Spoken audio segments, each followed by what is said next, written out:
Hello. Hello, guys. How are y'all? Yeah. Hello, everyone. You make sure you bitch home. Hello, everyone.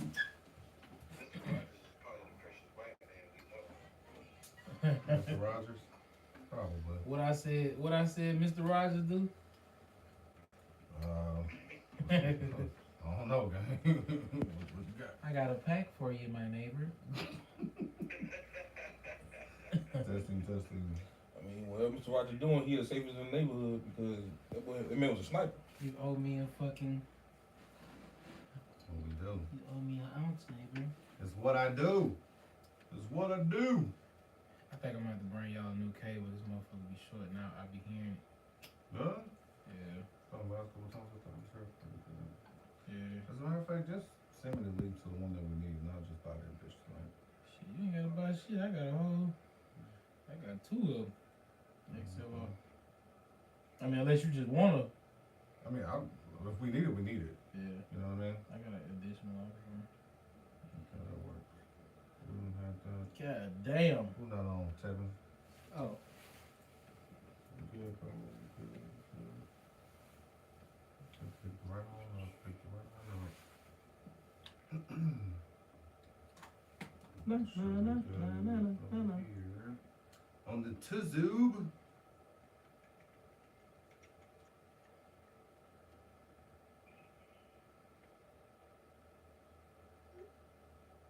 Well, I swear this YouTube trying to get a nigga to go premium like a hoe. Stop asking. Quit asking. I'm not gonna tell you.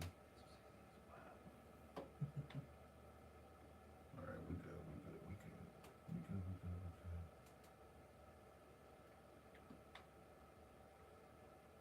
I swear I love coming here. I'm looking forward to this shit every week. Every week.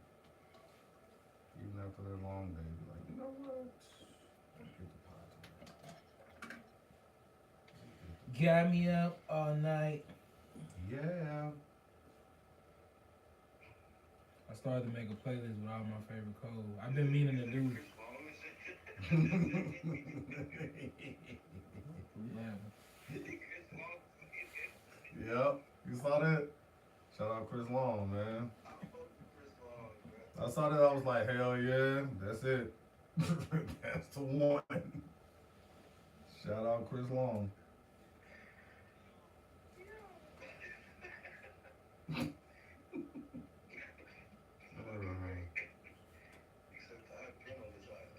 Yeah, for real. All right. What y'all feel like starting that tonight? You want to go straight to Super Bowl, get that shit out the way? Yeah, I moved it MP9 shit if we do talk about it. We ain't really got to. No, I think we can. I think we can. I think they can. We can do Super Bowl, we do Hall of Fame, then we can go right into that. Yeah, that's why I moved it because I don't want to start off the show with. That was some of that shit. That's cool.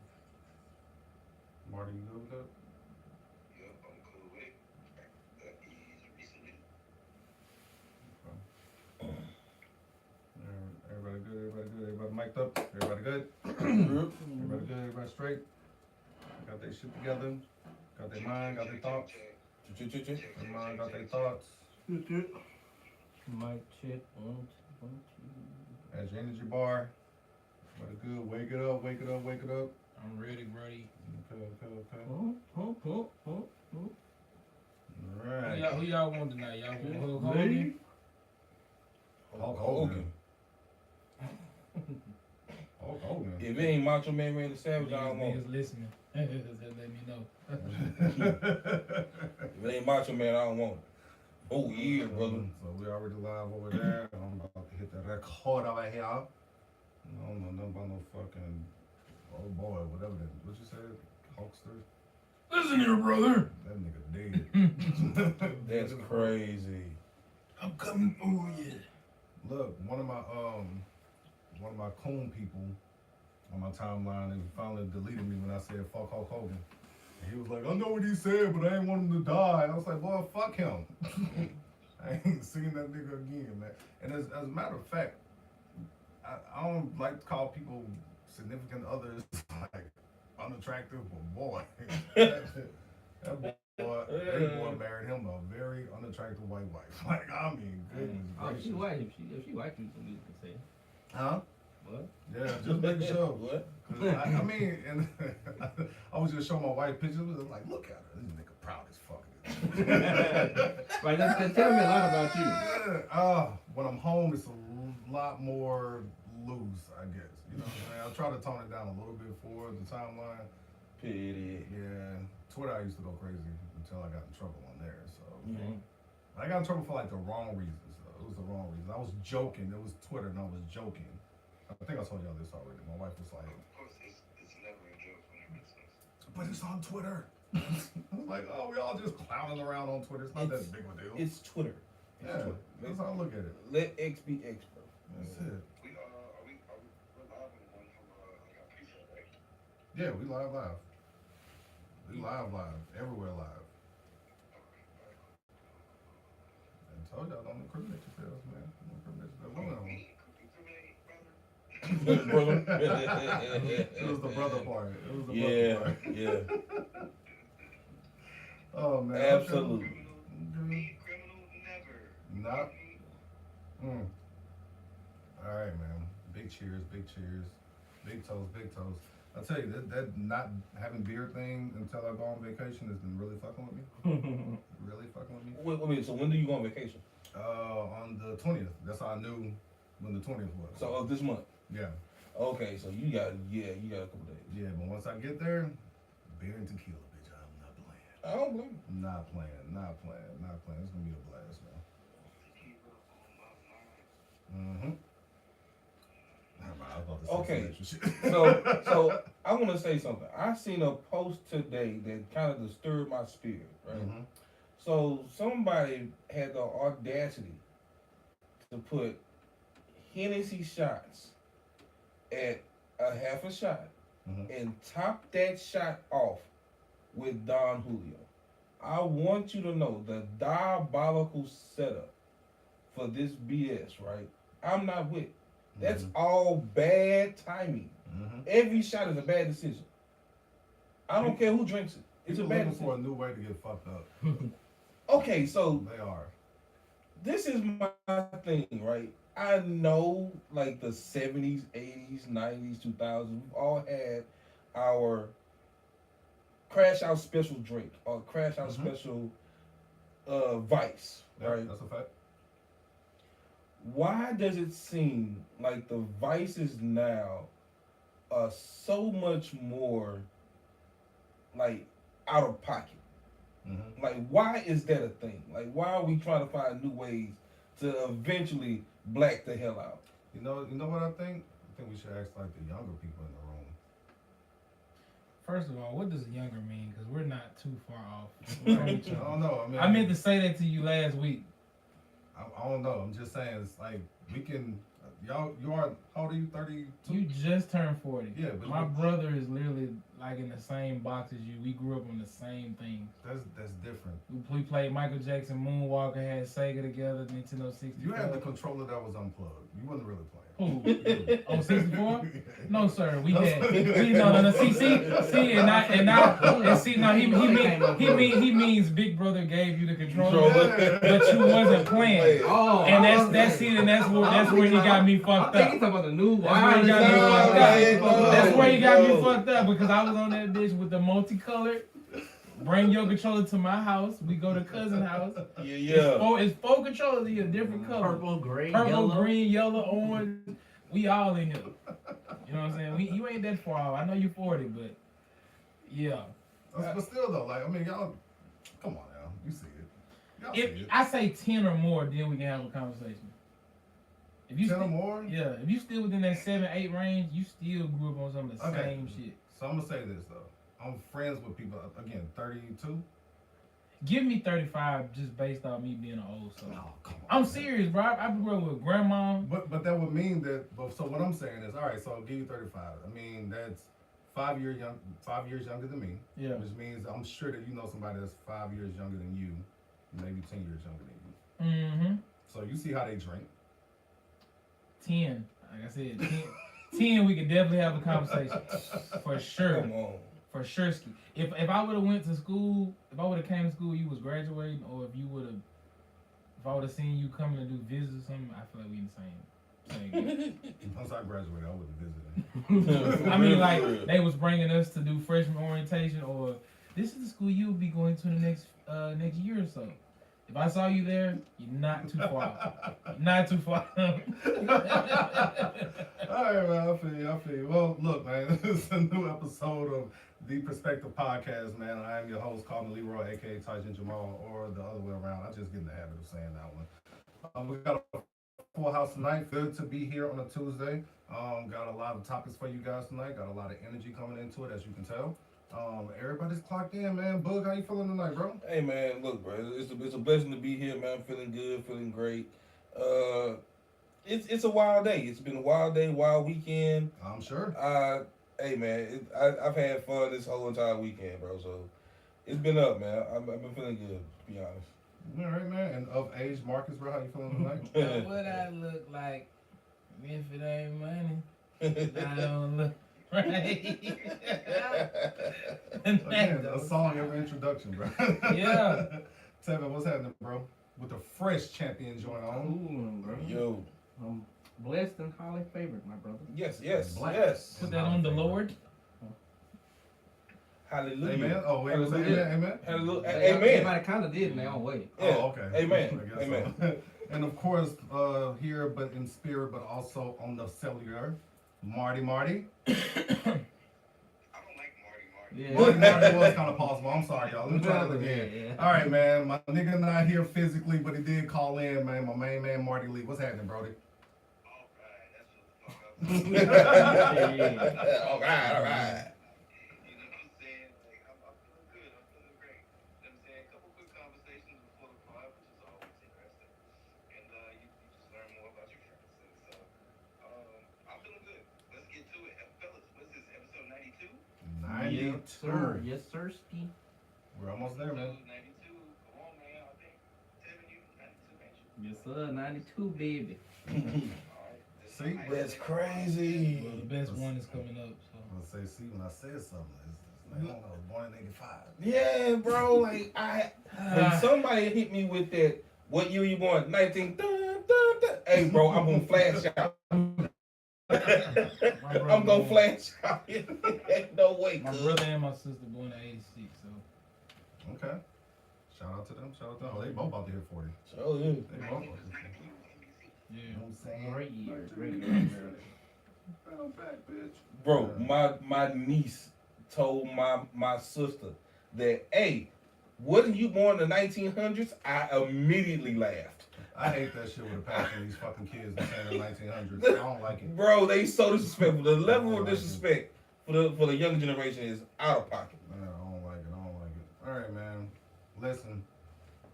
Excuse me. It's been a pretty good week so far. Had the Super Bowl over the weekend. Got a chance to kick it with some family and some friends. I'm sure you guys did too. One of the things that has happened, I mean, and we'll get to the Super Bowl here in a second.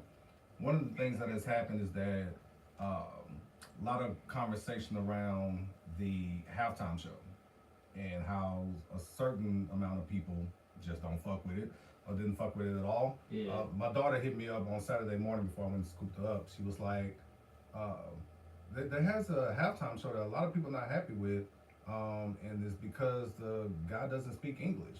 I was just like, yeah, it's a certain group of people, though. It's a certain group of people. It's not all of us. I'm actually looking forward to it. I think this shit gonna be dope. I don't understand a lick of anything that the man is saying. Hell, I got some people that are Hispanic that didn't even understand the lick of anything that he's saying. Is because he speaks of like certain slang or something in his music or whatever. How do you guys handle white counterparts that you have to be around that openly speak about their issue or their concerns, things that they don't like when it comes to anything outside of them? I would say their culture, but they have none. I think that's their biggest issue, is that they have no culture. So how do y'all handle that? I think for me, myself personally, my outlook on them is just, you're different. I mean, that's like the basis of, okay, look, you don't like this because it's different. I mean, you have a right to your opinion. Your opinion is what it is. Me telling you something is not going to change your opinion unless you want to have a conversation. So, I mean, look, let stupidity be stupidity. I don't try to get in contact in arguments and conversations with people that just don't want to get it.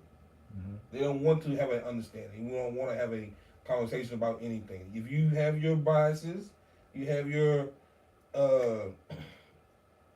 set your mind for what you want it to be. Look, man, that's on you. Mm-hmm. I ain't gotta like what you do, but I mean, we can agree to disagree.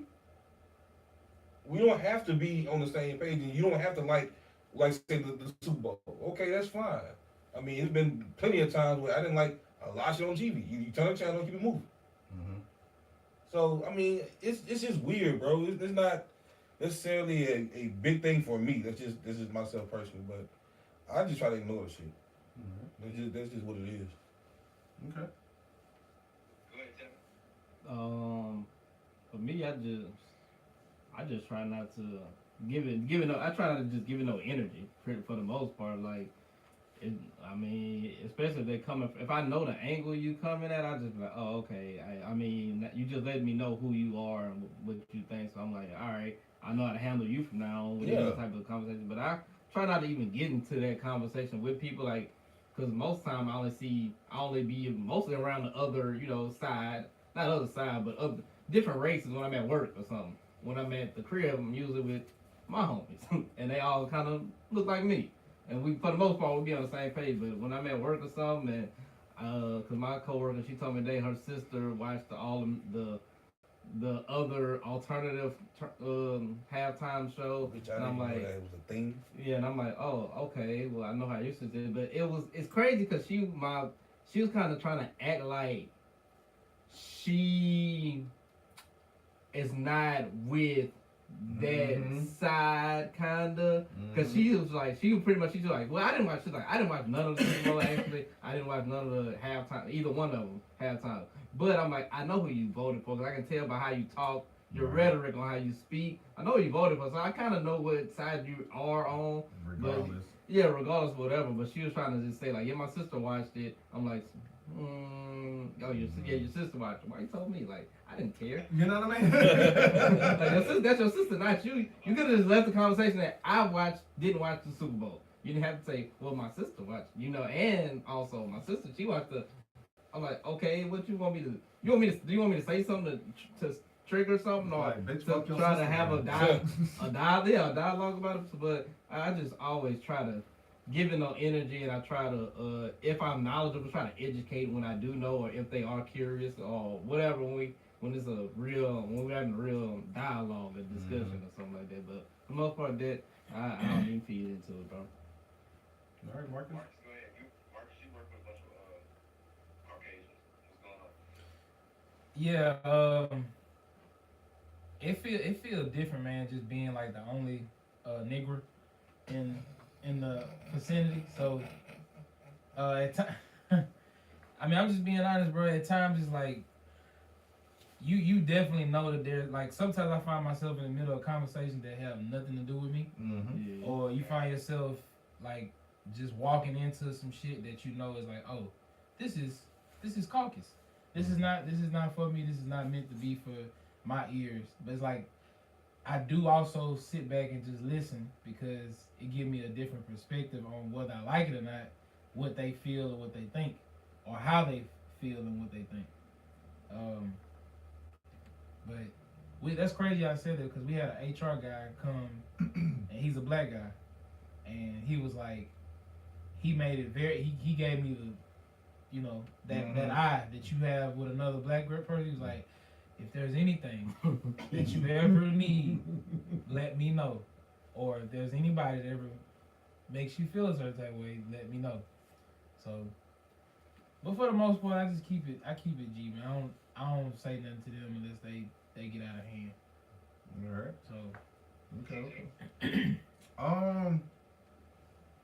Probably got to echo everything else that y'all said. Like, I find a way to still say what I'm saying and and stop the conversation for the most part. Yeah. Because it's like, yo, if this keeps going, you're gonna find out a lot more about me that you probably That you don't wanna know. That you don't want to know. Right. Like, I'm cool right now because we gotta do this job together, or I'm working around y'all because, like Marcus, it's me and one other black person in like our department, and that other black person does not make it easy for us at all. I be trying to, that nigga be pissing me off. I be like, yo, bro, I need you to stop doing the extra nigga shit that you're doing, because with the way that they're talking about you, I can't defend. Yeah. And it's like, I defend it as much as I can, Okay. and then you come and do something else, and I be like, well, fuck, like I can't do anything about that. But as far as like just them being them, and like you said, the way that they just talk and the conversations that they have, I got an earbud in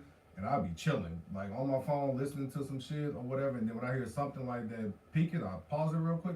What the fuck they talking about? I'm glad you said that. You know what I'm 'Cause saying? do you ever felt like you had to like code switch, or Oh, absolutely. or be less? Have you ever tried to be less of like black? Oh, I do it on a regular basis. It's a day-to-day thing. It's a part of my routine. I mean, who doesn't code switch? It's only when I'm with that other nigga to where I'm just like being me. I mean, let me put it like this: who's never had to code switch? Well, I'm gonna be honest. I don't. I'm dead ass serious, because like I feel like even when I was a manager, like when I was doing retail, you know, you would have that district manager that come in, everybody just get to acting crazy, acting stupid, or acting like we doing shit that we don't normally do. Like if you was already doing what you're supposed to be doing before you got here, You you would had to do have nothing. Right. But I always just, me personally, I feel like if I start to acting different, talking different, whatever, it's like I don't feel genuine at all. Even when I'm at my job now with like, you know, nothing but them, it's like, well, I'm still gonna rock my beanie. I'm still gonna have my locks down, you know what I'm saying, down. I'm still gonna rock the earring. I'm still gonna have, you know, I'm gonna have a different flavor to how I dress or whatever. Like, I be different, sometimes intentionally. And like, I know they probably think about it. They probably look at me like I am off or I'm different from the group. But I'd be like, I wonder if I'm the only person that go through this, and do you stay your authentic self when you go to work? Okay, so authenticity is one thing. Being authentic to you and what and who you are, that's one thing. That's what I mean. So my thing is this, and this is when you said that, this is what I think about code switching. For one, we are a group of young men who have a very well-rounded vocabulary. Our vernacular is well profound. We know how to talk basically, and we know how to talk to people who don't necessarily know what our slang might be. Right. So we know how to put it in a perspective to where they understand it. That's what I mean by code switching. Yeah. So when I say code switch, I mean like, look, I can talk to you, say, hey man, what's happening, man? How you doing? You good? What's up, folks? I can say that to you and you understand that. And I can say to, hey, how y'all doing? How's everybody? How's your family? How your mama doing? I mean, I can literally say that to another person and they understand what I'm saying, what I'm getting at. Right. So that's what I mean by code switching. Yeah, because I'm like, I'm a fist bump them, Yeah. but when I see the other black dude, I'm dapping him up. Yeah, like, I'm you a know dap what up I'm him. saying? Like, what's up, bro? Like, what the fuck going on today? You know hit what I mean? you hit them with the cool beans. Yeah, absolutely. Absolutely. I say that shit so much as a part of my norm. Like, Okay. I text that shit one day to AJ. AJ was like, never do that again. I was like, oh, damn, bro. Have you bad, ever bro. had somebody do that to you? Like, Yeah. say somebody hit you with the dap instead of hitting you with a fist bump. Like, I've had it happen to me before. I've had a white guy do it to me before. I've had a white person try to handshake me in the way we handshake. And it comes off so fucking uncoordinated. Mad awkward. It is horrible, No. bro. You whole fucking equilibrium off when you did that. Like, it just wasn't natural at all. Like, it's just like, nigga, who you been around? Who taught you this? Bro, Somebody. bro, I've been around a lot of people. I've been get it out. I've been around a lot of people who've actually been around the black experience. So, Oh, just had a stroke right there. yeah. Many strokes, bro. Like, check on your boy. You know what I'm saying? Call 911. But what I'm saying is, I've had a lot of people that I know that might be white, Asian, things like that. And, bro, they've been around black people long enough to know that, look, they have their own swag with them, but they know how to dap. They know what to say, how to say it. They know what's going on, and it feels natural to me. And like you said, when you have somebody who doesn't have that, it feels weird. Yeah. It feels like truly off, and you can't really just say that to them, but you can understand. Like, look, just keep it right here. We cool. Yeah. Ain't gotta do no extra stuff. We all right. Just be over there with your mayonnaise and your mustard. Let me be over here with the Creole season. Hey, we gotta stop the mayonnaise hate, bro. Hey, Mayonnaise is A1. I'm a black guy that likes mayonnaise. Right. I'm sorry, bro. We got to stop that. That's fine. it's on you. That's fine. Marty. What? It's on you. You anti-mayo? Hey, Yes. you giving me the mayo guy, bro. You don't keep giving me a nigga that like mayo, bro. Marty, the host of this show, is trying to speak. Wow, Let's y'all let the man diabolical, speak, bro. please. Let's let the man speak. Mayo been please. held since for dead centuries. He did. I did. I was trying to get away from it, man, but you. Oh, he said what? Told me shut the fuck up. No. I discovered mayonnaise at TJ's house last year for the first time in my life. And I'm not gonna lie to you, I fuck with it. What brand?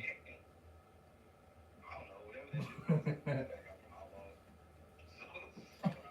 That nigga didn't even own the bottle. It was some shit he got from. No, but I mean, it is what it is. But as far as like the topic approach, which you mean, like I've been around and telling to see me firsthand, like have to interact with those corporate people and all that kind of shit. Me and Tevin, we had to do the whole fucking song and dance, you know, like plenty of times, especially us operating at other shoe stores. So there's certain people where we just comfortable with, where we just can just be ourselves and we'll continue to be ourselves. And then there's other people where it's just like, if I feel like I gotta code switch around you, I don't even want to be around you. You know what I'm saying? Like, cause you gotta keep it real. Like, it's some quality whites out there. You know what I'm saying? And then a lot of times, Quality life is funny. I'm sorry. That's the title.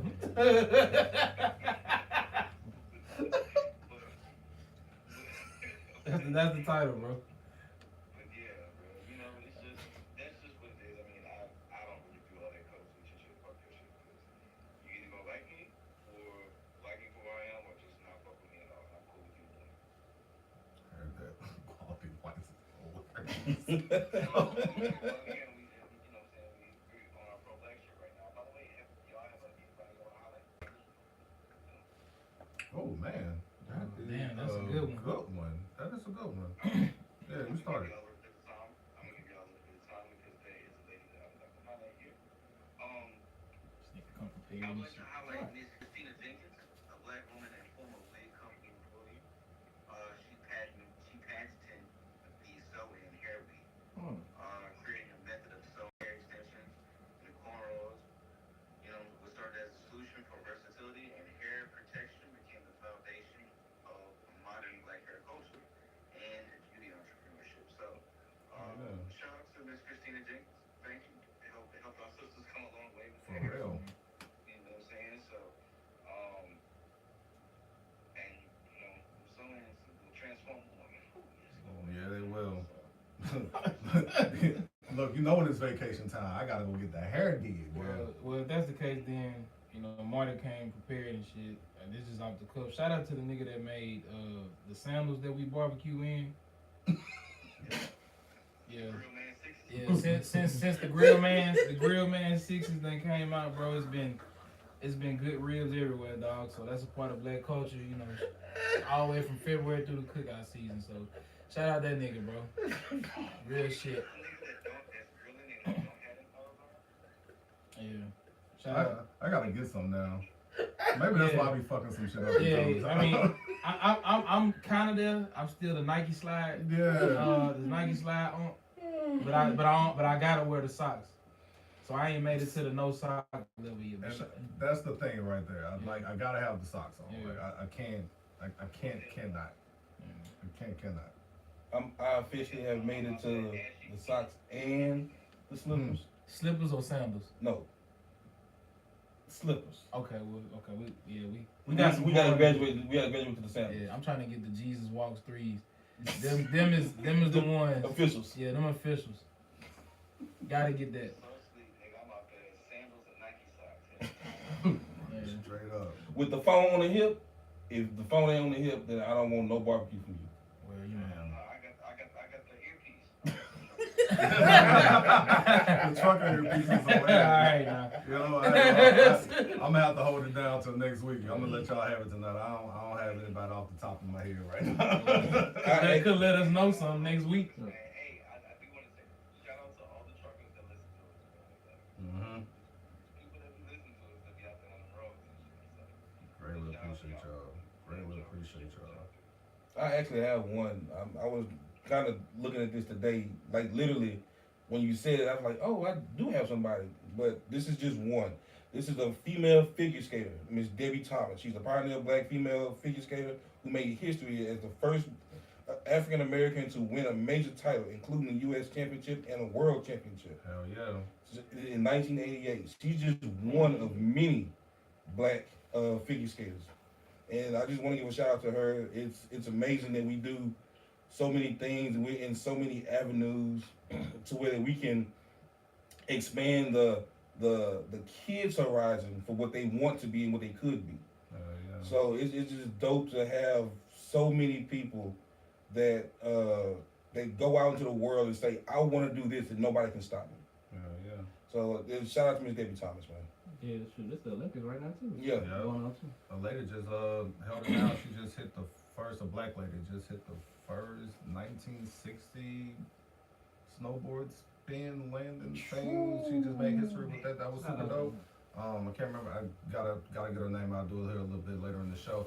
But actually, I do have one quick one. Shout out to Maria Taylor, NBC Sports. She's the first black woman to do the pregame for the Super Bowl and to do the Lombardi Trophy.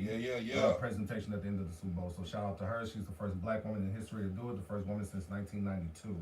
So congratulations. Sorry I had to be with those people over there, but we got you. We're gonna hold you down. ESPN said that you'll never work again, and you've been cutting up ever since. We Yes, love indeed. you. We love you, and we are grateful for you and your contributions to the sport of football. Yeah. Yeah. Maria Taylor and Jordan and shit. What Joy Taylor was doing. Yeah, what Joy Taylor's doing, Taylor Brooks is doing. Black women took over ESPN low key at one point. So hopefully we change that narrative that black men don't love black women. That's some bullshit. Just to let y'all know. It is. Yeah, that's a made up list. It is. All right, man. Let's go straight into the Super Bowl, y'all. Everybody watched it, right? Everybody kicked it and chilled and watched it. Yeah. All right. Well, Seattle and the Patriots. Everybody here picked Seattle. We all felt that defensively they were just going to beat the shit out of them, and they did.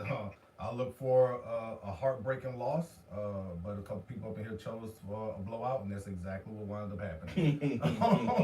So shout out to Seattle and the 12s and what it is that you guys did. Mike McDonald was the first defensive head coach to be the actual play caller in the Super Bowl to win that, so congrats to him. I know some Baltimore Ravens fans feel sick. I know some Minnesota Viking fans feel sick. But the better team won that day. Drake May was exactly who we all thought that he truly was. At least I can speak for myself. I would say at least speak for myself. All right. Had the number one easiest schedule in the whole conference, or in the whole league. Had the number one easiest schedule in the whole league. Ran into Justin Herbert in the wild card letdown Chargers. Then ran into C.J. Stroud and all those turnovers that he felt like doing this fucking year. And then ran into a Bo Nicholas ass Broncos team or whatever. So they was just kind of giving, like, hey, here you guys go. Somebody do something in the Super Bowl. And he got his ass lit up the entire game. Sorry, Drake May. I hate it for Will Campbell. You know what I'm saying? Shout out to Tiger, but it is what it is. It was bad on his part. The offensive line let that boy down, and he didn't help his damn self. All right. So shout out to 12, shout out to Seattle, man. How did y'all feel? I thought I was taking it pretty easy. Yeah. Oh, look, I'll go. Hey, man, my wife is a Seattle Seahawks fan. Shout out to them. I told her this at the beginning. I said, look, man, you can have whatever you want. I go get it. I can fix it. I can cook it. I'll get you your drinks. I'll make those ready. Whatever you want. This is your Super Bowl. So what all did you do? So, wife says she wanted crawfish. You ain't gonna talk a goddamn blah blah. Boy, when look next time I ain't going that far. You know what I mean? I'm not Because fucking with y'all. she put me to work. You hear me? She said, "Hey, go get this. You gave her the green light, gang. Go get that. Get me this. Go get me that." Like she wanted crawfish, so Yeah. she wanted like 3 pounds. I gave her 6. Gave her 6 pounds of crawfish cluster. When to go buy a daiquiri. Her favorite daiquiri is a peach Bellini. Got a whole gallon of that. Had some stuff on the side. Had some desserts made, or had it not made, but I had it like ordered and went to go get those. And I tell you, here, look, sit in your spot, your Super Bowl spot right here, your table. I got trash bags set up, everything. Boom, here, enjoy. Boy, from beginning to end, she cut up. She was in the lead the entire time. I bet she did. Hey, bro, she yelled at the screen, and I'm over there just looking like in amazement, like my baby finally arrived. You know what I mean? She is a legit fan now. And she said something. She said, "I chose a team that I just liked. I didn't bandwagon on nobody. I've been with them for a while or a couple years, and now we have won a Super Bowl while I was a fan. So nobody can tell me anything." I said, "You're right. You're right." She enjoyed it. She had a blast. She been going around. She even got breakfast the Monday coming because her one of her coworkers actually won a bet with their people. Like, here, this is for you. So, hey man, it was dope. I mean, I like the Bad Bunny halftime show. The game went exactly how I said it was gonna go. It was crazy. Like, I mean, this was the ass whooping that was handed out and predestined. So, I mean, it is what it is. I mean, I enjoyed it. All right, Marty, how did you celebrate? I ended up celebrating because y'all boys seen me earlier that morning. I was prepping all the burgers and stuff before. So what I do miss is being able to pregame for the Super Bowl. Like, like kicking and whatnot. But truth be told, after I finished grilling the burgers, I saw the first half and halftime, and somewhere in between the third quarter, I was like, boy, the Patriots, Jesus, the Patriots couldn't cross the 50. Like, that shit was a defensive game to watch in the beginning, and then towards the stretch, it was just like, all right, well, yeah, the Hawks are just in a whole nother class. Yep. So that's just what it is. So I say all that to say I fucked around and fell asleep somewhere. That time whenever Drake Mayweather would drop back, they were across the 50. He threw that motherfucker and it ricocheted and went backwards. Oh my God. It was so far backwards, I fell asleep like right after that. That boy body said, "Yo, bro, fucking that ain't worth it." Yeah, I woke up and it was like 1 minute to go. Yeah, it was 1 minute to go. Shout out to everybody that's tuned in, by the way. I see that number has jumped up. Yeah. Appreciate y'all. Yeah, Garrett. But yeah, that's how I celebrated. Marcus, what you ended up doing? No, T, what you ended up doing? Because I know you got a couple houses. Your house could have did something. Well, what you did? You know how Enterprise T move around. Yeah. Well, crazy. Me and Marcus ended up at the same spot. Oh well, shit.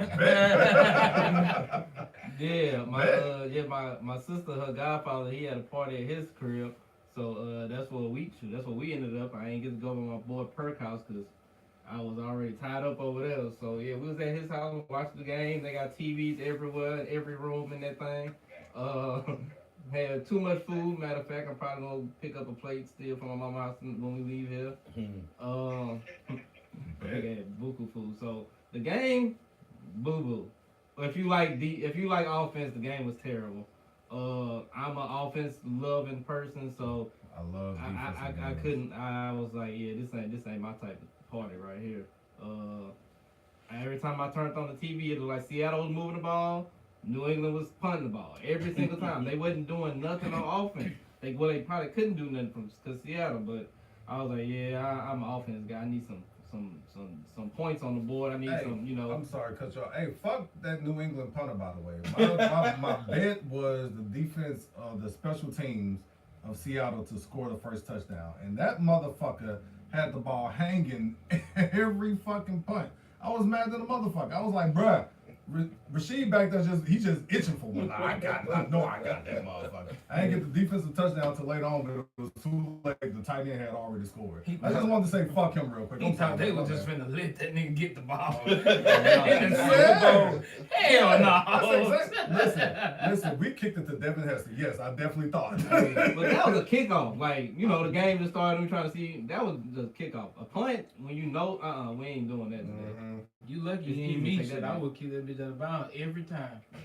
Every time. My bad, T. I just wanted to cut some out real quick.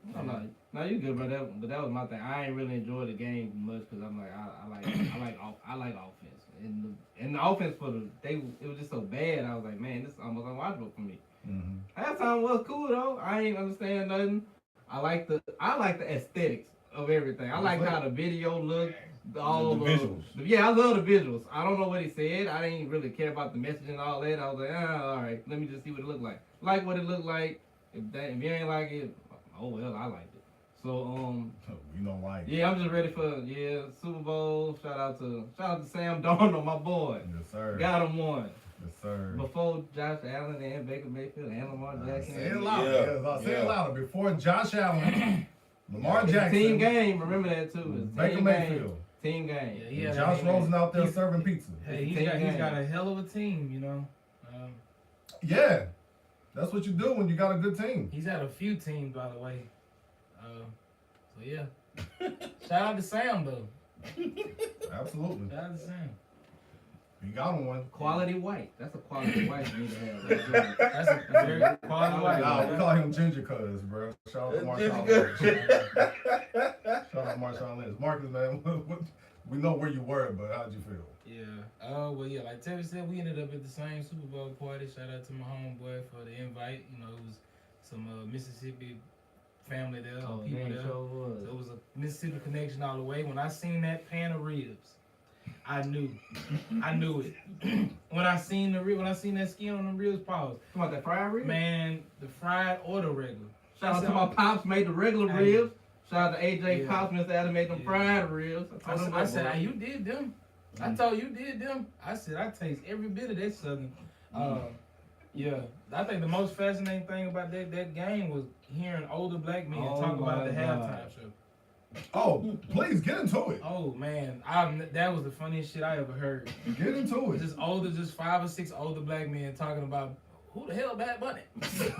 I ain't never heard of it. I know damn Bunny. I don't even know what they damn saying. They should have got goddamn Mariah Carey to be in here. Some shit. I don't know who that is. You know who he is? You know who that is? I never heard of him. Everybody. Bro, I'm talking about every last one of them. Like, I don't know what that nigga saying. Somebody turn the damn subtitles on. How the hell that boy shoulders so damn big? Man, I tell you, that's that's the funniest shit I ever, bro. Older black men are some of the funniest people on this earth, dog. And it be unintentional. It be unintentional, bro. You should have heard what they were saying while Drake May was getting his shit rocked. God damn again! That boy couldn't block a phone call. Couldn't block a damn phone call. He wanted to or some shit, man. Oh, that's Lord. Yeah, shout out to the older black men, bro. Yeah, shout out to y'all. Yeah, that's funny. Oh yeah, and shout out to, like I said, Laura, Mississippi. We got us a Super Bowl winner in Charles Cross, left tackle for the Seahawks, man. He got a Super Bowl for the city, so that's what I'm talking about. We definitely needed that. That's cool. So with that, I mean, again, I'm a defensive person. I like the score can be 12-3 at the end of it. I'm super happy about that because I just like, and again, football is just battle of territory. You know what I'm saying? Like, that's what pissed me off so much about like the Josh Allen overtime rule change and all that bullshit or whatever. It's just like, yo, the defense let this down. Like, so Josh did what he had to do, but the defense let him down. Them niggas get paid too. But in the midst of that, I called AJ because I was like, I just need somebody real quick to talk to about what it is that I'm thinking. And what Seattle was doing before that prayer of a touchdown that Drake May got, I was like, man, but the defense is doing this fucking crazy. And they kept talking about the Legion of Boom and what they did in 13 and shit. So I was like, well, where does this performance sit? You know what I'm saying? We know we got the 85 Bears, we got the 2000 Ravens, we got the 2002 Buccaneers, but then like after that it goes right up to the 13 Seahawks. You know what I'm saying? And now what these guys was doing, these bunch of little YNs was putting what you said before a little prayer happened, and then some other shit wound up taking place. So were y'all impressed by the Super Bowl? I mean, by the defensive performance? Yeah, bro. Like, they defensive nickname, and I like how they piggyback it off like comic book shit. They, of course, we all know about the Legion of Boom. Mm-hmm. This group, they call their defense the dark side. Yep. Like, you know what I'm saying? Like, I fuck with that, and them niggas are. I think we talked about this throughout the season. Them boys are physical. Them boys are fast, and they will hit you in the mouth. Mm-hmm. Like, it don't matter who they playing, son. like they are a aggressive defense. And shit, I wish, hopefully Vegas can pluck somebody from that defense. They got a few feet. They got like free what agents over there. three or four free agents? Yeah, so I mean, hopefully, you know what I mean. But yeah, I love the performance, and really, truth be told, because I think last year's Super Bowl was a blowout. The 49ers and the Chiefs. That was a semi-close game. Well, that was a close game. That went overtime. Yeah, that went to overtime. Yep. The Chiefs won against the Eagles on that fluky ass PI.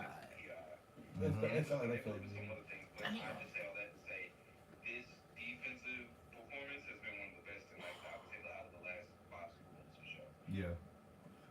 Absolutely, I gotta agree. Well, I think I already know how Tevin feel. Ooh, boy. Nah, but they did no. I like how consistent they was during the playoffs. Their defense. I just like the consistency. Like you didn't see too many big like mistakes and stuff like that. It was like they was consistent, and that's good to see a young team be that consistent every game. It was like they defense. They was getting hyped up, but they was backing it up. Yeah. So that's a real good thing. Like I said, but my favorite defensive performance had to be that the Broncos, the one they won. Not the one against Cam Newton. It was the other one. Well, no, that's the one they won. Yeah, but that's the one they won. Yeah, that was. Went crazy. That defense, Von and DeMarcus Ware and all them people. I was like, that was some of the best defense I've ever. Yeah, they really did carry fucking Peyton to that Super Bowl. Yeah, Absolutely. They did. Peyton was fucked up that year. Yeah, he was. Neck and everything. He was terrible, son. He was really bad. Oh my God. Hey, shout out to y'all, fellas. We appreciate it as a Peyton fan. Yeah, right. They did. One more thing I just want to say before we move on, or before somebody's trying to chime in.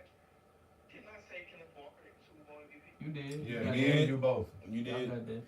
There's a reason though. I mean, Charbonnet tore his shit, and that's just what it is. But Is that the reason? No, I mean I say it was a reason just because wasn't shit going on through the air on neither side. Shit, when the running game working, you don't need shit to work. Well, yeah, I mean I know that, but it's like you got offensive player of the year over there, I and ain't gonna front, bro. Like, I am gonna give Christian Gonzalez a yeah, Gonzo. Oh yeah.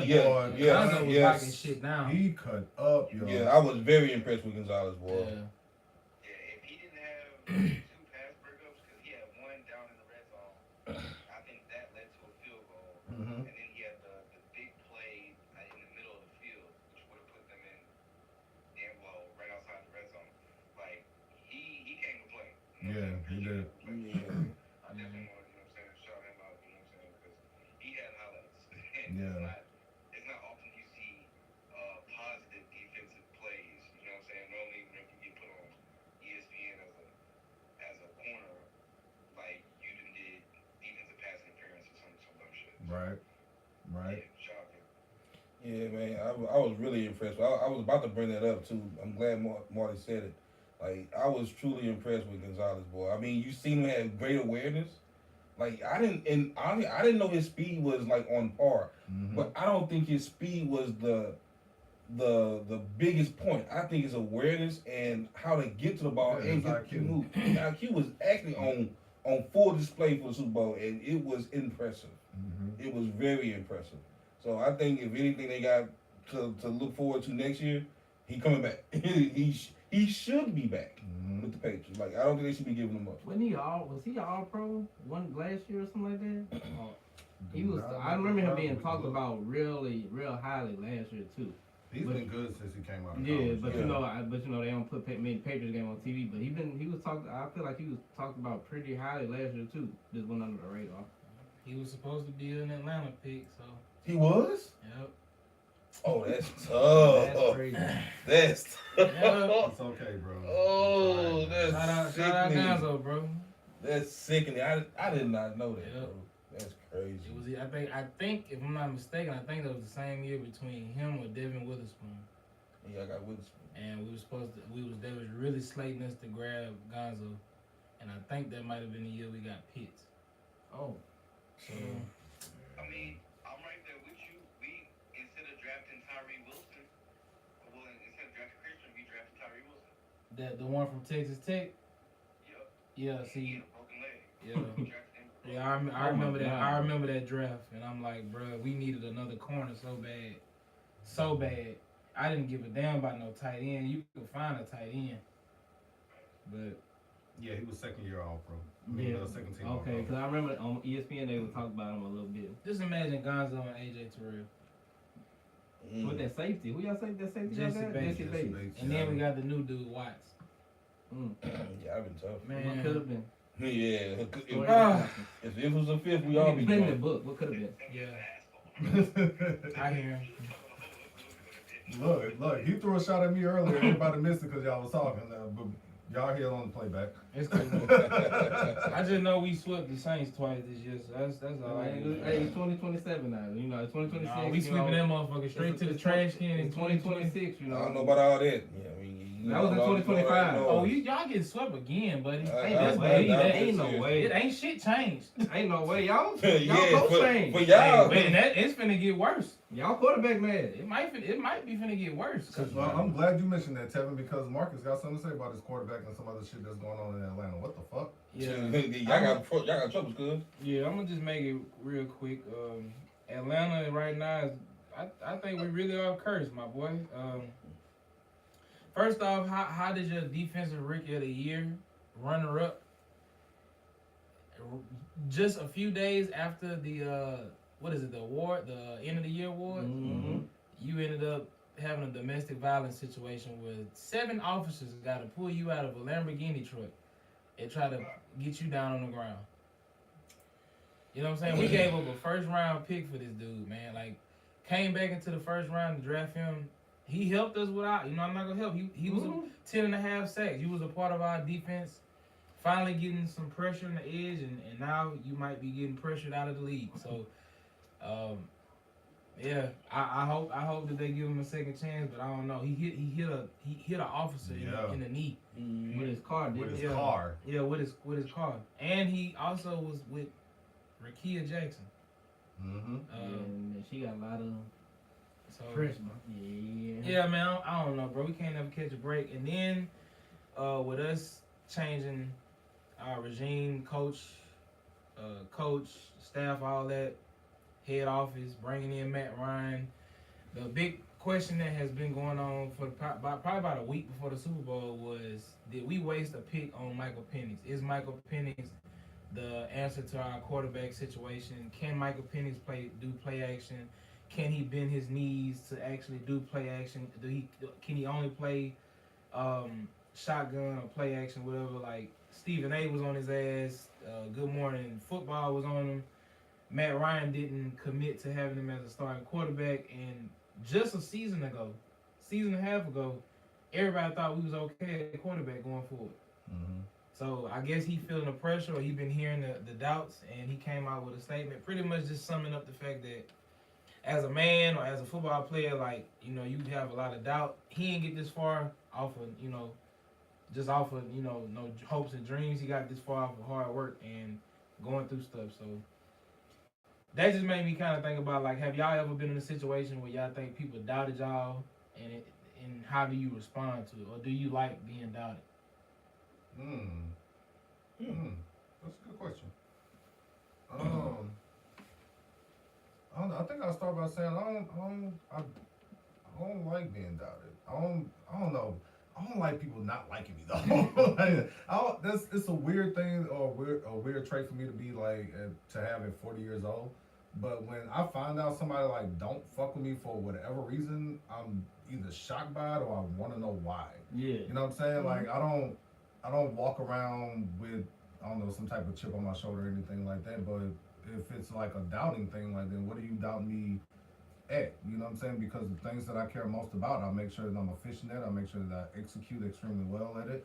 And I make sure I give it all the attention that it deserves. Like you can't call me a terrible father. You can't call me a terrible husband. You can't call me a terrible brother or a son or a friend or anything like that. You know what I'm saying? Even work, like I make sure that like I'm accomplished when it comes to that, or I'm doing everything I need to do as far as like that go. We can have an argument or a discussion like me and Mark has been having over the past couple weeks about like music or like sports shit or whatever. Like because you may know something or see something different that may make me change my mind about it, but like just as far as me as a person, as my character, like nah, you can't do that. I can't fuck with that. I think for me growing up, you know what I'm saying, I always had a thing for or I kind of like the feeling of somebody doubting you or making you feel like you can't do something, because I love to prove a nigga wrong. Mm-hmm. Especially if they just automatically have this preconceived ideal of what you can and can't do. Cause I don't know if y'all are aware or realize, like I'm a talented nigga. So no, we know. Yeah. So when you and I just feel that way about myself, cause like you know, I don't know, you might feel the same way. I don't know, but when you grow up, like when you kind of like a bigger dude, you get some doubt automatically, just off the rip. People think you just can't do shit, you can't dress, you can't like whatever, and it's like, no, I'm gonna show you. I'm gonna have to show you. Yeah. So it's like when I feel like I be low key earning my spot, earning my place, or earning my respect, because you automatically think I'm something. Like Tevin, my friend, he you know he a little bit shorter than most people probably, or that wouldn't know. I swear. No,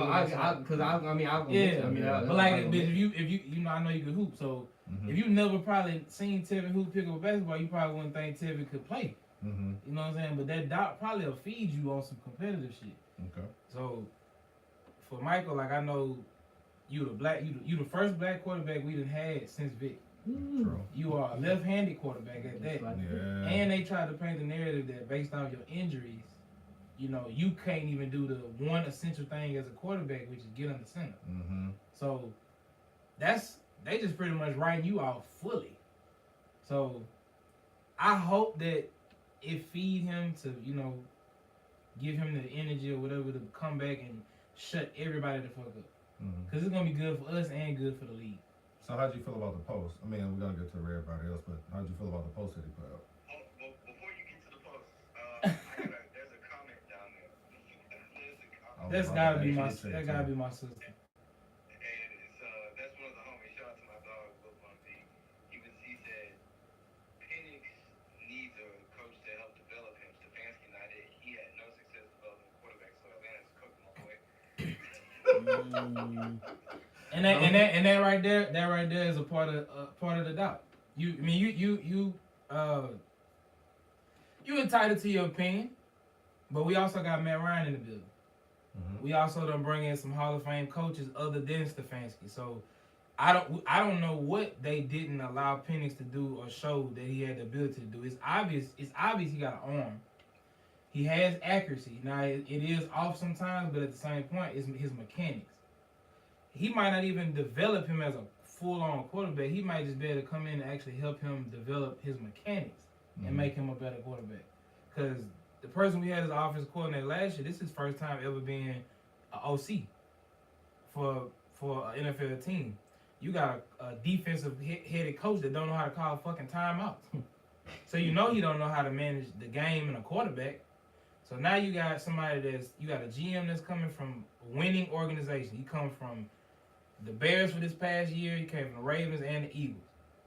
You coming from a winning organization, so you should know how to build a team. You got Matt Ryan, he is our best quarterback we ever had in our franchise. So he know what it takes to have help when it comes to the quarterback position. I feel whatever I feel about Stefanski, but at the same time, you had success as an OC when you was with Kirk Cousins in Minnesota. He had success as a head coach when you was with Baker Mayfield. You had success in some situations with quarterbacks that's been between Baker and Shador. So I might not necessarily care about him as a person, but I can't just fully say that he's not going to be better than what we had before to develop Micheal Penix. So, but everybody entitled to their own opinion with that. We'll see based off how the season go. You know what I'm saying? So. Heard that? We gonna see how it all shake out. But I mean, I just didn't like that post. I told you what I thought about that post on Friday night.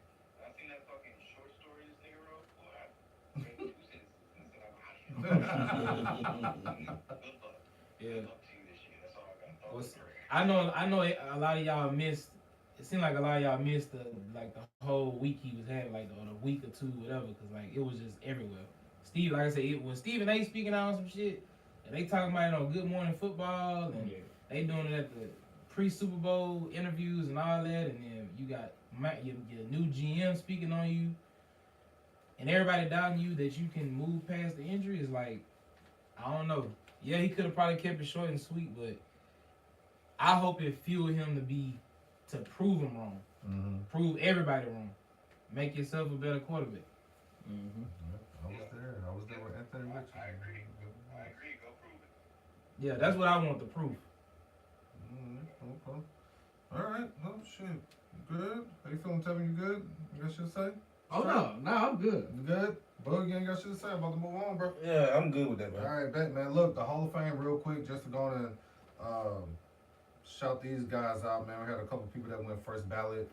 Drew Brees, Larry Fitzgerald, and Luke Kuechly. Adam Vinatieri had to sit down for a second. Yeah, but I say Adam Vinatieri. But he wasn't the first ballot, though. No, Yeah, this is the second He year. wouldn't? Nah. Which I got something to say about It that. depends on who went in last year, though, right? Because Nah, they get to select. but I'm saying, Who's that first ain't it ballot? a certain number that they let in football? They just don't let like 10 people go in. Well, no, they're not gonna do That's what that. I'm But you got like your senior people, which is gonna be Roger Craig, was the senior guy.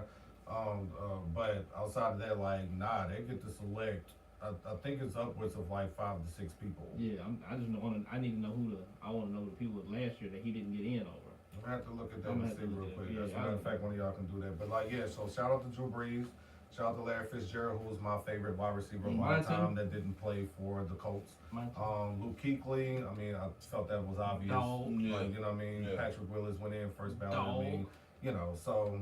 And again, one of the people that I thought had already been in it was Roger Craig. Yeah. To see like the excitement that he had, it's like him and Drew Pearson are the two people that I saw that was like it's about fucking time.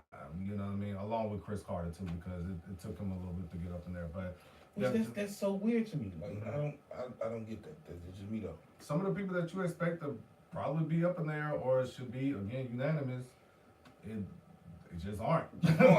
Which, like say, in my opinion, Adam Vinatieri should have been in there. I thought it would have been first ballot 4 Super Bowls. I mean, he was the winner of 3 of them. like 3 of them for sure. You know what I'm saying? And then all-time leader in points. You know what I mean? Went to 2 historic franchises between the Patriots and the Colts. Like I just knew for sure that he was going to be a first ballot. So when he didn't get in last year, I was shocked. Is Janikowski in? No. I don't think he's gonna ever get in. Nah, I don't think Wow. so. He wasn't as accurate, and I just don't think they like him either. But he ain't got that many accolades either as a kicker. Yeah. I just remember growing up. Now he was a Vinatieri and Yeah. Janikowski was the two. Now Janikowski got all them had all the records for like longest kick and stuff like that, but he wasn't like really had a leg. accurate. He had a leg, yo. But That's what that nigga. yeah, he really was. Was Didn't it- they take that nigga like what, the second round, the first round? Second round. The second round. Then they took that punter Leckler or something like first or second round. Like they had a cold kicking game. The Raiders did. Yeah, Shane Leckler. Yeah, Shane should be in the Hall of Fame. Yeah, now he should Yeah, be in the Hall of I Fame. think Shane is in there, right? I don't think Is he he not there is, yet? son. I don't think just yet. We can look into it. I gotta look at what the criteria is for the Hall of Fame. We pick who we Listen, wanna you're gonna be confused because Bill Belichick didn't get up in there. Like, Oh, I mean, we've I done know it that. already. I know that. We've but- done it. It's always supposed to be about what you did on the field. Yeah. Like, Shannon Sharp been sticking up for that a lot this week or the past month What that? about how like they've been, because I think he's just speaking on like the bylaws and what they try to do to TO about why they didn't let him in and trying to change, what they went by as far as off the field issues. Yeah, but he also felt the way because his brother had to wait so long. His And brother got Shannon- him in there last Yeah, year. his brother. Well, Shannon had to wait too. And he was number one in tight end and everything. Yeah. He retired. But it's like they do that to most of the, certain athletes, people. certain people. So yeah. Get that. All right, man. Marcus, did you have a question about that though? Something about the Hall of Fame? Yeah, based off this class that went in, it seemed like that's kind of a clear-cut answer as to who should be going next, or based on the people we watched going in. Like if Fitz went, I definitely expect AB or Julio to go. I think Julio gonna go. Oh, Julio. Because he Yeah. First ballot? If Fitz went, yes. Fitz even gave Julio like he's like, bro, that's a different. No, I'm not doubting that. If at Calvin all. if Calvin went and Fitz go, Julio has to go. Cause they literally were the top 3 or 4 receivers in that. I'm not saying that Julio's not gonna Yeah. be. I'm not saying that he's not gonna go. I just first ballot kind of. I don't know. I don't know. Bruh, Julio was. Bruh, Fitz got more tackles than drop than passes. drop passes, yeah. Like, Now, you know his what I'm stats are saying? crazy. Like, it's not a lot of people on the wide receiver list that I put above him. There used to be a time where being in the Hall of Fame, the criteria used to be how do they change the game. Mm-hmm. Julio changed the game. Yeah, I agree. Yeah. But Julio definitely, like, Fitz was a good ass catcher and all this stuff, but Julio literally was the prototype I to agree. what you want a receiver to be. I agree. And like I said, I feel like I know AB will probably never. They'll probably never put AB in just based off the TO shit. Off the off field. Yeah, AB just based off field. Like, but you he was left one the of the game in a fucked up way. Yeah. Yeah, but he was one of the, but like you said, this was one top 3 Mm-hmm. hands down while he was playing with Julio and I don't know who else was throwing that during their little main time. Because I think Julio and Mike Evans came in maybe like around the same. Mike Evans if Fitz is in, then Mike Evans should be first ballot because Mike Evans has The passed consistency. and you passed Jerry Rice. Yeah, I'm not mad at that one. Yeah, so Well, I'm still but- probably but Chris he Carter. Why he's not in? No, Chris Carter No, got in, Chris but it Carter took like did. what, It just took 7 forever to years, get 6 there. years?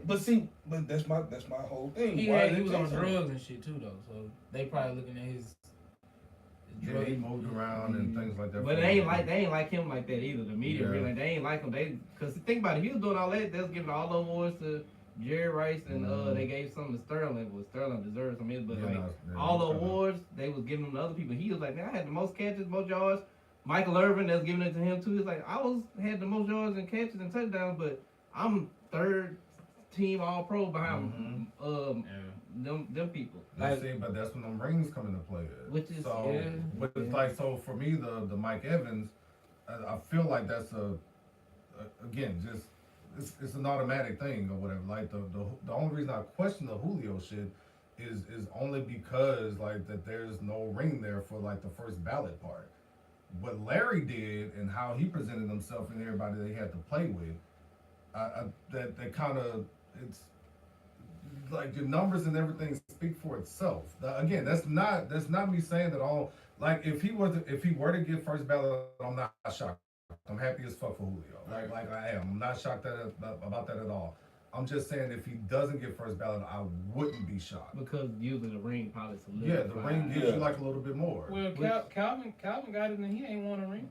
But Calvin had motherfuckers. He had triple teams and double teams on Julio had on the like same- a regular. Not like Not- Calvin. not Not like like Calvin, Calvin. bro. I mean, probably not like, but he's Not had. like Calvin. But Julio I agree has with you. had- I agree with that though. But Yeah. not like they're not the same. Yeah. Not Yeah, saying that. Julio done had. Julio got one of the best catches in the Super Bowl I've ever seen in my Yeah. life. You know what I'm saying? So Yeah, probably the best kid in the Super Bowl. One of the most Yeah. important because that would have sealed the game. Yeah, I think he was the fastest receiver to a certain amount of yards, passing up all the receivers, passing up Jerry Rice, passing up everybody. So I don't know. And then like if you look at quarterback position, take out Brady. Who the next quarterback y'all Rodgers. think gonna get in? Rodgers. Y'all Well, think- y'all think Big he'll- Ben. They might not do Yeah. that. Well, they don't like him either. They like- I ain't they say they like don't him like him, but They not gonna use his shit against him though. he more. And They're not gonna use like, Big But he Ben. not gonna get first ballot because he should be on the ballot, He'll right? get first. He'll ballot. get first. I don't think so. If they give Big Ben first ballot, y'all better be ready for Josh Allen. Oh, Josh Allen. Y'all know Josh. If Whenever Big he Ben finished, gets in, Josh Allen is. whenever going. Josh Allen finish, he getting in. I don't care what. Yeah, and I hate to say it, but Me if too. Big Ben goes, Josh going. First ballot. Josh going. They love Josh Allen. Josh is going. And he gonna have stats. He is literally the better. He is a better version of Big Ben.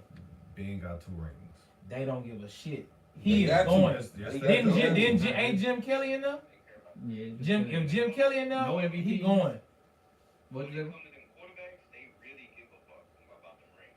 Hey, Jim Kelly is in there He went to 4 Super Bowls. and lost all of them. That's but he embarrassing. went to 4. Josh ain't been to 1. They gonna give. I'm telling you, He's not getting first ballot. Josh And is like today, he's not getting first ballot. Yeah, not today.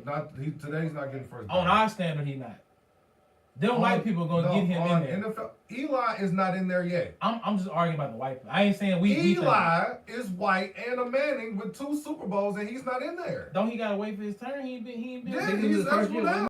It's his second year. Yeah. It's his second year, Oh well. and he still ain't in there. Is he? But is he? Was he really a better quarterback than? Is he really a better quarterback than? But the thing is, he Josh? got. What I'm saying, he got 2 rings, and he beat Tom Brady. And that those rings are questionable when it comes. You can't. No, don't do that. No, I'm not. No, I'm not. No, hold on. I want you before y'all start getting mad. I'm not questioning. Don't do that. He went to Ole Miss. I'm not questioning. I'm telling you what they be discussing about him. His rings are questionable. Cause they like he got in 8-8 and went on a magical ride. Yeah, whatever. And then they be like the regular season, he was average most of the time. Well, a little bit above average most of the time. But those 2 rings. That's not my feeling. I mean, he's gonna get in, I believe, because He'll get in. He's So a man is Russell Wilson the first ballot? No, I would absolutely not. Why? Have you been watching him? You said rings, right? No. Hold on. Don't misunderstand what I'm saying. What I am saying is that they do count. But your whole, like, the longevity of your career and what it is that you do, he's played himself out of a first ballot Hall of Fame. That's what he did. Did Eli not do it? No. So Eli Eli didn't play himself out of first ballot them last few years. No, I'm saying that he's. But let me make myself clear. I don't think that Eli was a first ballot Hall of Famer. I was only using that as an example for you saying that Josh Allen would get in because they like him so much because of who he is. Right. What I'm saying is that Eli is a Manning and a quarterback, and he won 2 Super Bowls, and he's still not in there. So that's the only use that against the argument that you're saying that Josh would get in there. But as far as Russell Wilson goes, he was on his way there, but then he decided to marry Sierra and let Sierra kind of control things and make him think that he was Jay, and he just decided to play terrible after that. He did not play well after that. After they blew up that whole team, everybody went. Richard Sherman went here. Bobby Wagner went here. Cam Chancellor retired. Marshawn Lynch retired and came back and went to the Raiders and retired and came back and went. Like, once they did all that and they just did not look good, they was just like, all right, well, now we're going to ship you on out of here. He went to Denver and did nothing. Got kicked up out of there, went to Pittsburgh, did nothing.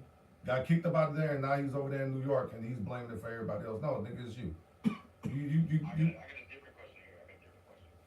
Who do y'all think the NFL fucks with more? The NFL meaning like the Hawks. Do they fuck with Eli more or do they fuck with Ben more? Both of them got 2 rings. Oh, I think Ben. I think Ben, honestly. You said the NFL? Yeah. I think it's gonna be Eli. Because of the last name. And because of how they can capitalize on him being a Manning. Well, they gonna put him in. They already doing it now. I think Look they at like the ESPN. I think they like Ben better though. They like Ben better more than anything because the simple fact is everything that Ben has done off the field, they hardly brought it up in season and after season. They hardly brought anything he did before it happened. I mean, before he retired and got out, they hardly brought any of that stuff up. And then after that, they don't even mention that shit now. So literally, they really fuck with Ben. They like Ben. They really do fuck with Ben. They like Eli, but I think they like Ben more. Yeah, Maybe because they know Ben was a better player. Yeah. That's what I'm saying. I mean, Ben was better. There was never a time to where Eli was in the discussion as the best quarterback in the league.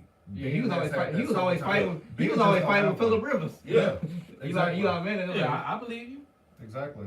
But I think the big issue is the Hall of Fame, they don't put that many people in each year because I guess because they want the ceremony to be a certain time length. I'm like, they got to figure out a way. Probably maybe it needs to be over a span of days. Like maybe it's a 2-day event, maybe 3-day weekend event. Like, but we can put more than 5 people in. I'm like, bruh, it's 50-some players on every team, dog. Like, it got a lot of good and great players in this league. So y'all just dwindling down to 5 or 6 a year. Like that ain't.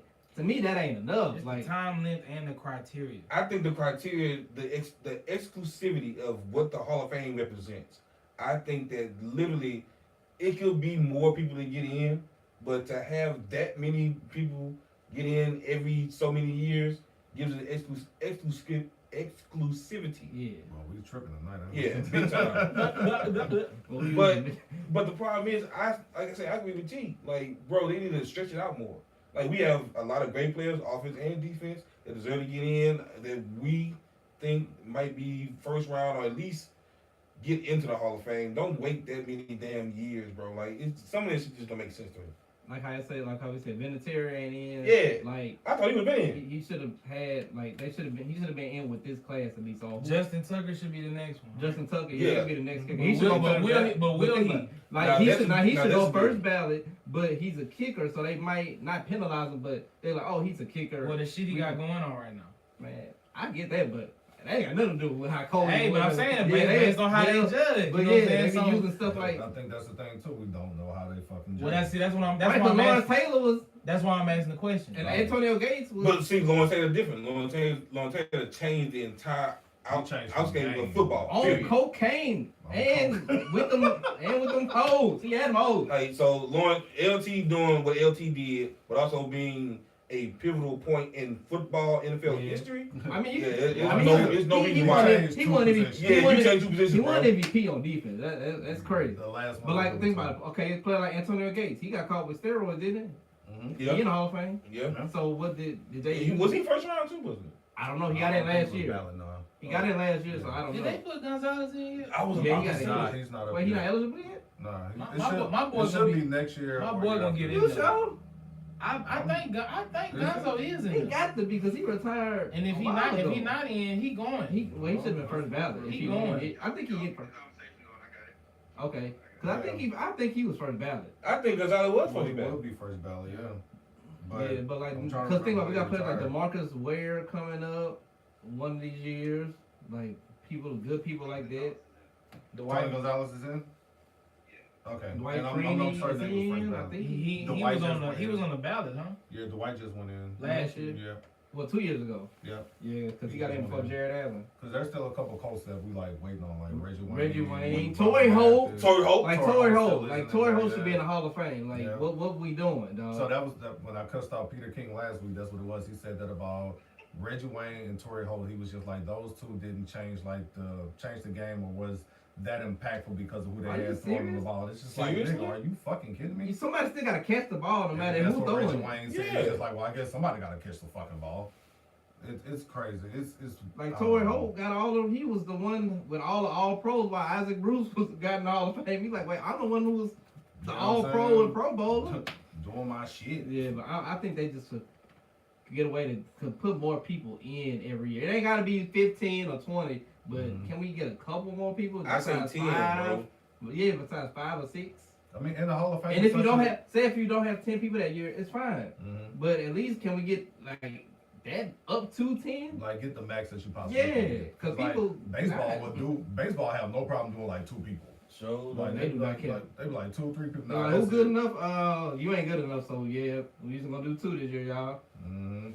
But see, baseball, I think their criteria is a lot more in depth, and then they also go like say with your numbers, But they got, your pennants. but they started to do the favorite thing too. Yep. Like Scott Rowland got in. Scott Rowland not no Hall of Fame baseball. I watch baseball. Scott Rowland was not no Hall of Fame baseball player, dog. He was good. He wasn't Hall of Famer. We sure talked about that. All right, man. Let's get into some NBA topics here, man. Marty, Tevin, y'all take it away. Marty. All-Star Weekend is coming up, and it's been I think it's about time we finally get to All-Star break. As you can tell, boys are starting to fight out there on the floor, but not often, pretty often. So, Tim, what's your thoughts about All-Star Weekend coming up, and what event are you looking It's gonna be different this year. You know, they got that new format with the two American teams, and they got that international team. And I don't even know how that format is, to be honest. I'm not too much interested in it because I don't think it's gonna change much. If they talking about they want the players to play harder, but I'm like, it's the All-Star game. It's really supposed to be out here having fun for the fans. So I'm not too much concerned about that. I always watch the celebrity game. I always check that out. You know, see the celebs get out there for a little bit. I'm kind of interested in that rookie sophomore game too this year. I wanna see that because we got a lot of good young rookies and some second year players is good. 3-point contest I feel like gonna be super good. They got a whole bunch of good shooters. Some of the, like pretty much all the best shooters in the league is in this contest, probably except for like one or two. You know, my boy Dame, he made the competition. Ain't played all year, but he gonna be in the 3-point competition. So that's gonna bring a couple eyes to the screen to see Dame. See his Dame time back. It's in Cali. You know, it's gonna be a whole lot of celebs gonna be out there for all the events and stuff. It's gonna be lit. I mean, but yeah, after Saturday night, after the 3-point contest, I'm not tuning in. Yeah, I'm not really tuned into the dunk contest.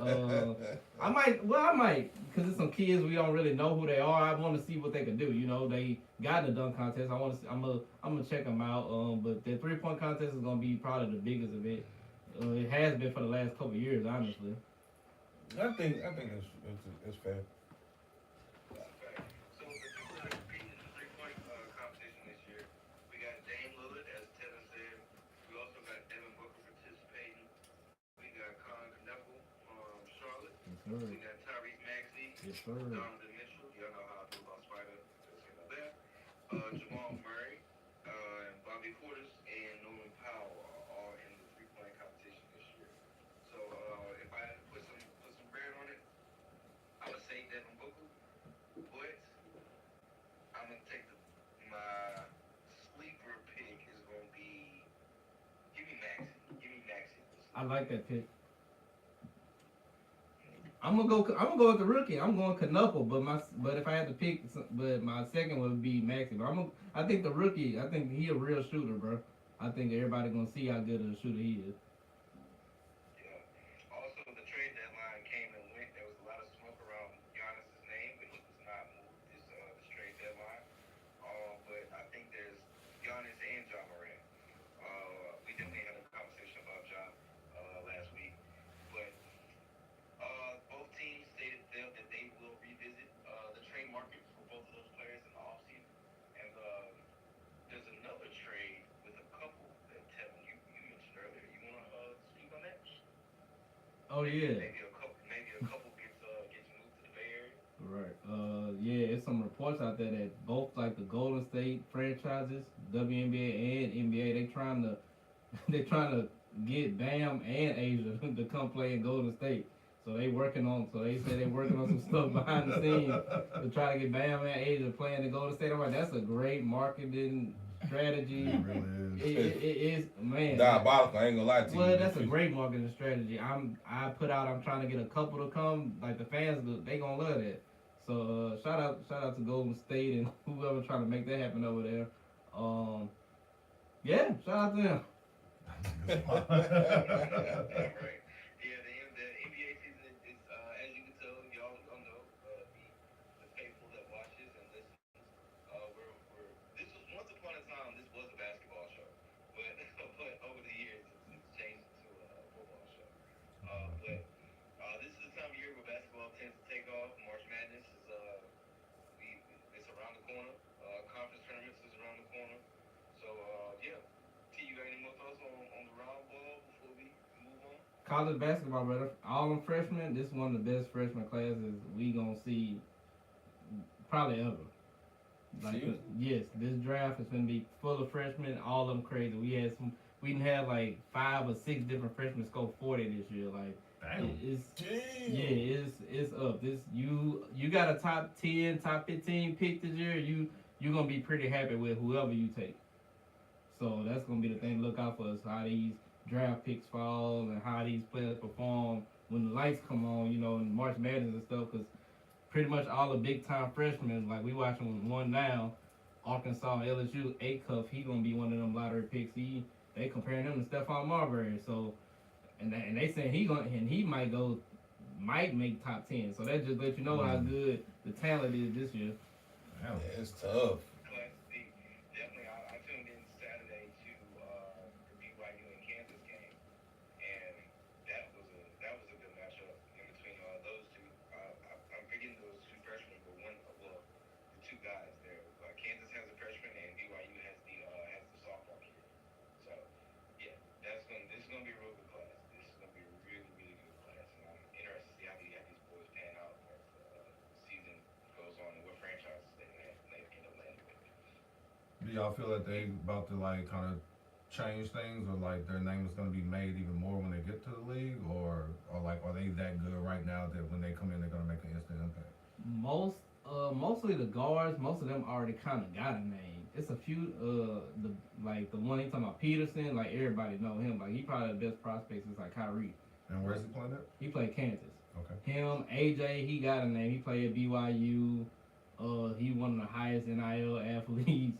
Mm-hmm. They got the kid like A Cuff, he one of them. The kid from Houston, Fleming, like they all like if you keep up with basketball, like you kind of pretty much know the names. You the know Boozer, who's Carlos Boozer, son. The boy from UNC Wilson. You know pretty much if you keep up with college basketball, you know their names. But it's just gonna do nothing but get bigger. But I guess the exposure, because now they getting money while they in college, so you know social media, they getting paid to do posts and ads, so you see them more, you see their face more. It's more, how would I say, like individually promoted. So they promoting themselves. They got their own brands while they in college. But this class gonna make the NBA very proud. Okay. That all these people came out at one time. Gilbert Arenas' son, he might come out. He just came back. Damn, okay. Yeah, he just came back off the NBA. Yeah, Shake back him. He had that car wreck, right? Well, and then Am I thinking about the wrong person? No, that's him. He had a car wreck, and then he tore his meniscus. Damn. Oh shit. Okay. After that, but now he backs. No more, like they giving him the ball every single time down the court. So Okay. yeah, bro, I'm telling y'all, this 2027 or whatever year they call it, 26, 27. This the draft that gonna be talked about for a while. Okay, good. And Gil's son just had a game winner Saturday. Right, Carmelo's son played. Don't know if he gonna come out this year. He might stay another year. So I think Carmelo was talking about that on his thing. He was saying that he might stay another year, just because he wanted him more to develop more. yeah, a little bit. he need to develop a little bit more. But I mean, I've seen some of his work. Man, that boy tough. But who knows? Some players might some players play better in the NBA because Yeah. it's close most space. So you never know. It's just what you do at that combine and them workouts against when it's 5-on-5 and that court most spread, and they can get to see you. Or like, oh, this because you in the NBA, it's more open. They're like, oh, this your skill set. Mm-hmm. Come on up here with the big boys, bro. Okay. What's happening in the local sports? Season's finna wrap up, especially basketball. I think next week is the last week for basketball games. It's a whole bunch of district play this week and next week. Got some good games locally. Gonna have Tioga and Ash next week. I think that's next Friday. And Peabody got a game next Saturday, the Charles Smith Classic Hall of Fame game, not the Classic. Hall of Fame game. I want to say their opponent is Marksville. I'm not sure, but if it's Marksville, that's gonna be a real good game. So that's what's going on. The teams are all pretty much doing well. Well, the top three, Peabody, Tioga, Asher, doing very well. You know, the others are, you know, they playing hard. They playing hard. They showing up. Yeah, they going to the game. That's crazy. You know what? I went to the game with Tevin a couple weeks ago. It was the Peabody Tioga game, and I enjoyed it. I had a good time. I had some nachos, had a Coke. You know what I'm saying? Threw some jalapenos on that bitch. Cool beans. And cool beans, right? But the thing that I was like super impressed by at some point, I realized that there was a bunch of just black boys on the court. No, not mixed.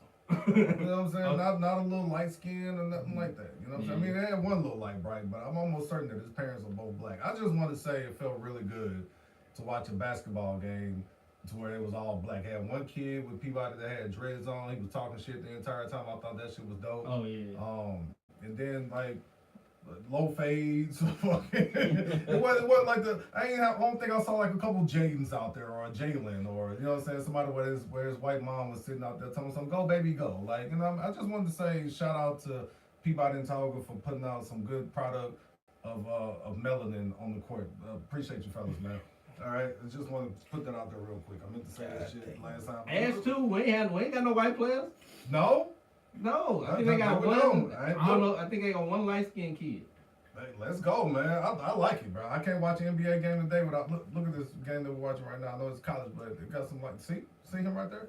Yeah, I'm just saying, man. It's just good to see some black basketball being played on there. Wow, that's crazy. Is it?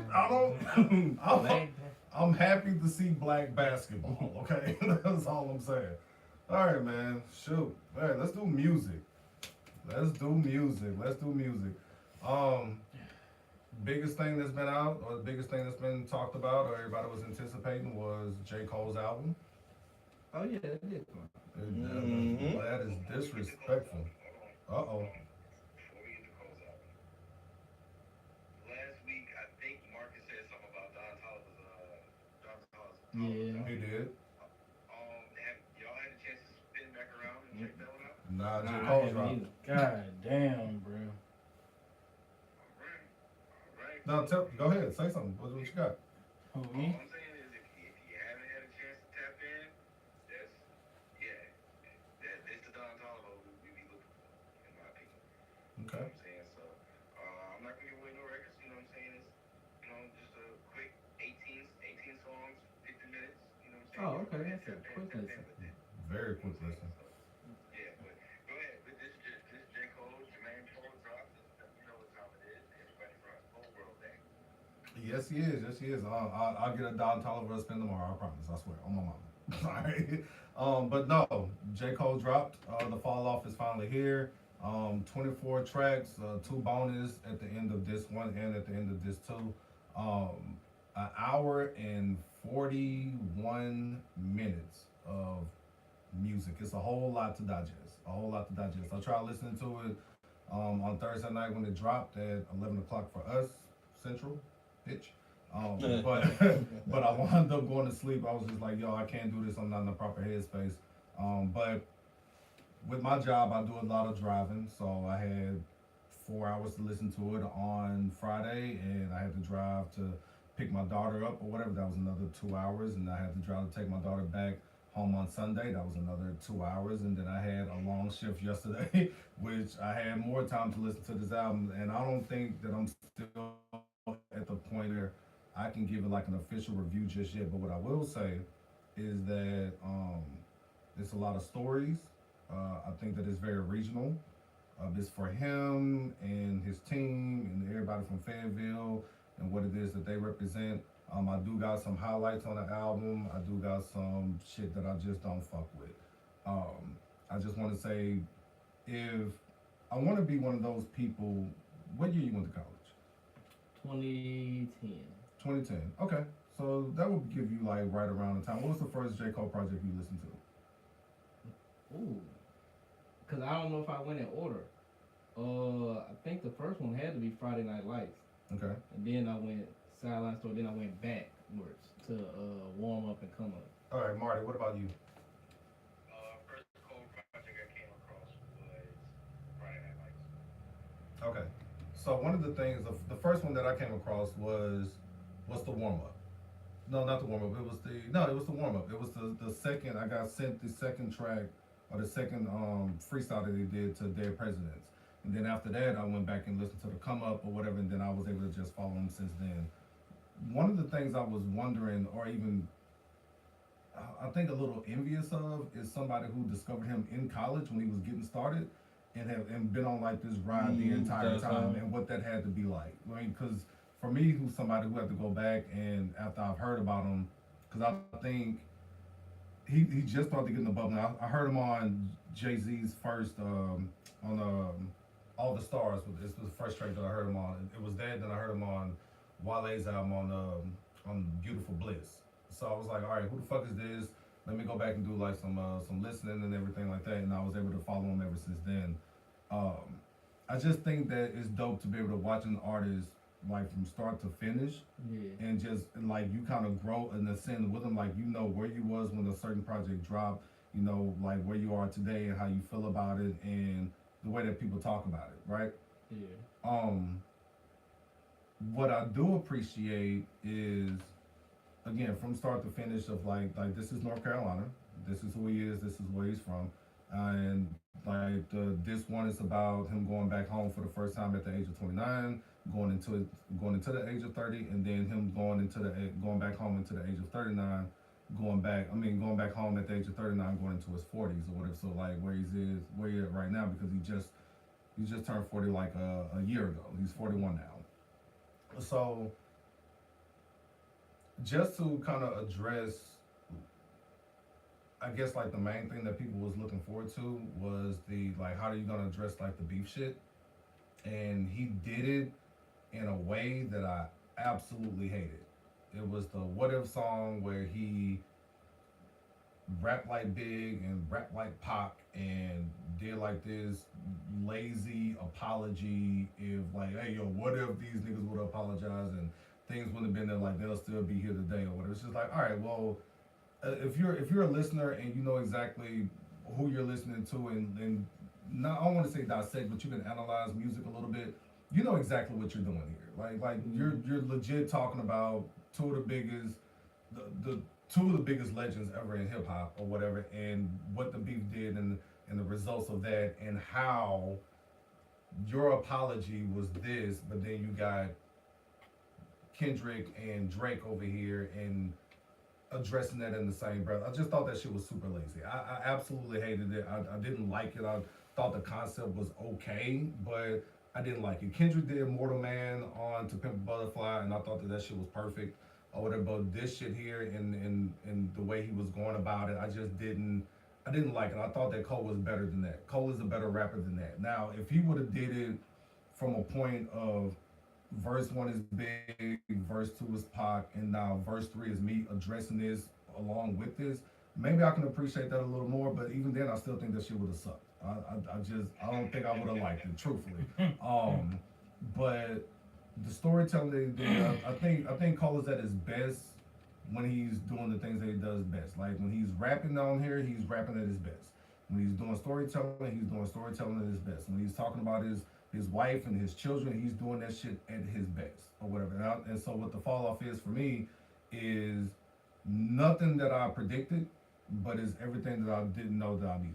You know what I'm saying? So like, I mean, shout out to Cole, shout out to you for what it is that you did. I mean, I got my highlights of like the let out is absolutely a vibe. I think his ode to hip hop and things like I Love Her Again is pretty nice.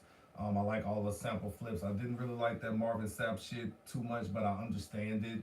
But the most motivational song that he had was the Ville at the end, like in the whole world is the Ville. That right there is watching that one person come from like your small town. I mean, we're all from like well, except for Marcus, no disrespect, but we're all from a small town of Alexandria or whatever. We know exactly what it would be like to see somebody go off and do something spectacular. You know what I'm saying? So for them to have Cole and for him to even do something like address the one rapper out there that's fucking with him or whatever, he called a punk bitch like 30 times. I thought that shit was super dope. Like for Fayetteville, that shit had to be lit. Like, yeah, that nigga on your top, bitch, he heard you, punk bitch. Like, so again, shout out to Cole. Again, I think in a little bit here I have like a full on review, but as of right now, the best album that I've heard over the last few months is still Wale to me. Wale still has the best album in the last few months for me, and I'll just leave it at that. All right. Well, Marcus, first of all, start with your favorite tracks off the album, and then let's roll into those thoughts, and then we're gonna Kevin then we'll. Damn, you put me on the spot. Oh shit! Why don't everybody just rattle off your favorite song? Look, you got a chance to listen to it, right? Look, man, I've been actually living with this Wale album, and I haven't gave it a good listen yet. I haven't had a chance to really give it a thorough listen. I think this week gonna be the time though. What you got? I listened to this one I listened to that straight through once. I ain't getting into this too, but I ain't even give this one a real good listen because I was doing that while I was doing a whole bunch of other stuff. Like some of the tracks did catch my attention. I know for sure, like number 2, the 2-6. 2-6. That got my attention, obviously because of the sample he uses. And the other one, like you said, TJ was addressing the other rapper dude. I'm like, wait, what is this? Yeah. I like that one. And there's probably some more, but I can't think of. I'm gonna have to really listen to it and digest it for real. All right, Marty, I can give it to you real quick. Of this one is 2-6, Safety, Poor Thing, Who the Fuck Is You, The Let Out, and then going off into this 2 is gonna be, I'm gonna exclude The Fall Off Is Inevitable because of what that is.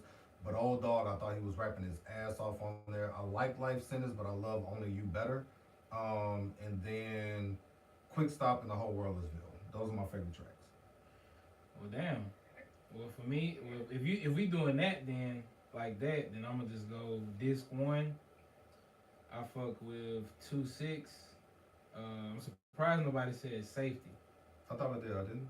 No, My bad. I thought I said Safety. Safety was I think that was prime storytelling code, and how he flipped it in a way to where like how we all look at certain things when it comes to sexuality and shit like that. So I think that was a good one. Poor Thing. I like Poor Thing simply because of the flow. The concept I hate. Okay. And you know why. Legacy I like. Bunch Road I like. Who the Fuck Is You is cool. I think it's just because it's got a little hype to it. What about the Bombs in Ville with the Ludacris sound? I love it. Okay, yeah. And Lonely at the top. Second disc, I like Fall Off Is Inevitable. The 39 intro. I love the first part of the 39 intro. That shit gave me goosebumps. I don't know if he was in his Bon Jovi bag or what the hell he was in, but it was like, this nigga sound like he on MTV or some shit. The Villas, because of that's my type. That's my type of. If I had to choose a type of code, it would be Villas. The Fall Off Is Inevitable. I Love Her Again, and probably Safety would be like my type of code. And if he gonna talk that shit, it'd be 2-6 and Poor Thing. I Love Her Again and then Ocean Way. Ocean Way is a vibe. Yeah. I want to hear like an actual singer do Ocean Way. Yeah, it's like 20-some songs, so I mean, I really would have to narrow it down to like the best 5 songs on the album. That's what I would have to do. Cause this it would be like, damn, you damn near like the whole project. Well, no, it's a long ass project. So. And I do like the whole project. What you got, Marty? So I personally like the joints off the album that I really fuck with is starting with disc 1. I think we're all in agreement here. 2-6 is one of them. Run a Train is a crazy title name. I'm not that big on that one. I think the concept was bullshit. We'll get into the concept in a second about that one. Poor Thing, I like Poor Thing because that's in that vein of not necessarily Fire Squad, but it is in a vein of, look, I'm talking directly to this nigga, and I want everybody locally to know who I'm talking about, because of course, if y'all haven't seen the video, dude recorded the video, he did some wild shit up in the Bowl House, then freestyle in the Bowl House. So that was something. Other than that, I'm not really big on. Who the fuck is you? I fuck with that. I strictly like Tim's part on Bunch Road Blues. She killed That's it. the only part of that song I like. She killed it. 7 o'clock. Drum and bass might be my favorite. And speaking of those samples and shit, I hated Future's football of that one. Cruising the streets. And y'all know I'm the biggest Future fan in y'all's phone. The Let Out, drum and bass, and just how that flows into the Let Out. Right. That's so reminiscent of how many of those nights have we had. You know what I'm saying? Like, shit, we had one of those nights literally for TJ's birthday. You know what I'm saying? Hey, chill out. Fuck that nigga. know how it is with me. I'll beef until. That's literally like just something that we've all experienced before, in many different places. So that's really just how I feel about this one. This two, I'm not gonna lie, the fall off is inevitable. Is probably my favorite song on the entire album because I was going into this piggybacking off this Blizzard mixtape, the birthday Blizzard mixtape, and so I was thinking we was gonna get straight up raps, like raps, the whole album, but this is probably like the most like rap song on there. You know what I mean? But and then also another good favorite of mine is the Villas. The Villas and the Old Dog, those are really good too. I hate the joint with Burna Boy. I did too. Shit. Burna Boy made me turn the shit off. Damn. I'm kind of tired of that island shit. Never been a big fan of that shit. Yeah, they done wore that shit to the ground. The only time I'm trying to hear that shit is if I'm at the hookah line. Yeah, they done. So, and yeah, even there, I can only listen to so much of that shit. Like that island shit and bounce music is like two in the same. I can only hear so much of that shit for so long. Like, you know what I'm saying? So, but yeah, that's pretty much it for this too. Quick Stop is cool, but it's not really like a favorite. Ocean Lake is cool too, but like one of y'all said that I'd rather hear like a real vocalist sing that. Yeah. That like I had sent it in a group today, that I Love Her Again. I feel like, to be honest, the fall off is inevitable, and I Love Her Again are two of the most songs that actually go hand in hand with the title. Like, because like the I Love Her Again is part of the reason why he doing the shit he doing now with the mixtape. I mean, the going back and getting the Honda and selling the CDs out the car and all that shit. Like the way he explained his love for rap again, but putting it in a way of it being a female, a woman, or twisting it. Like I think that was probably his most creative or artistic song on the album. Yeah, I heard that too many times though. Well, the way it's flipped. Like yeah. Referring to hip hop as a girl. Yeah. Yeah, it is, but because he. And then it's like, if not Common's most popular song, it's one of Common's most popular songs. It's like I get it, bro. And again, that's why I say I appreciate like his ode to hip hop and what it was that he did with like a whole bunch of shit. Like I like that he got like the Boosie sample off in there. You know what I'm saying? Like you said, the Ludacris sample off up in there. Like he got so many. Like one thing that people did remember is that nigga is a fucking Southern rapper. You know what I'm saying? So a lot of his samples were from the South, and I thought that shit was dope. I love that, but. I don't know. I thought I Love Her Again I thought it was okay, but it was also something I could have done without. Especially like, what if like you could have kept that? You could have kept that an idea. I did catch a couple of. I think I did catch a couple of jabs at Kendrick though. Oh, okay. Go ahead. What you got? Yeah, that's why I actually did y'all see any of the bars, because when he referred to hip hop as being a female or as a woman, and that jealousy plays a part, which is part of the reason why two of my friends started the beef. I'm thinking to myself, like, who else is he talking about? Because he keeps on iterating. No, we know who it was. Yeah. Who you think? Drake and Kendrick. No, I'm saying who you think he is pointing at as far as being the jealous one? Because he keeps. I've been listening. He keeps iterating people using the beef for marketing, somebody being jealous of somebody else, buying fake streams.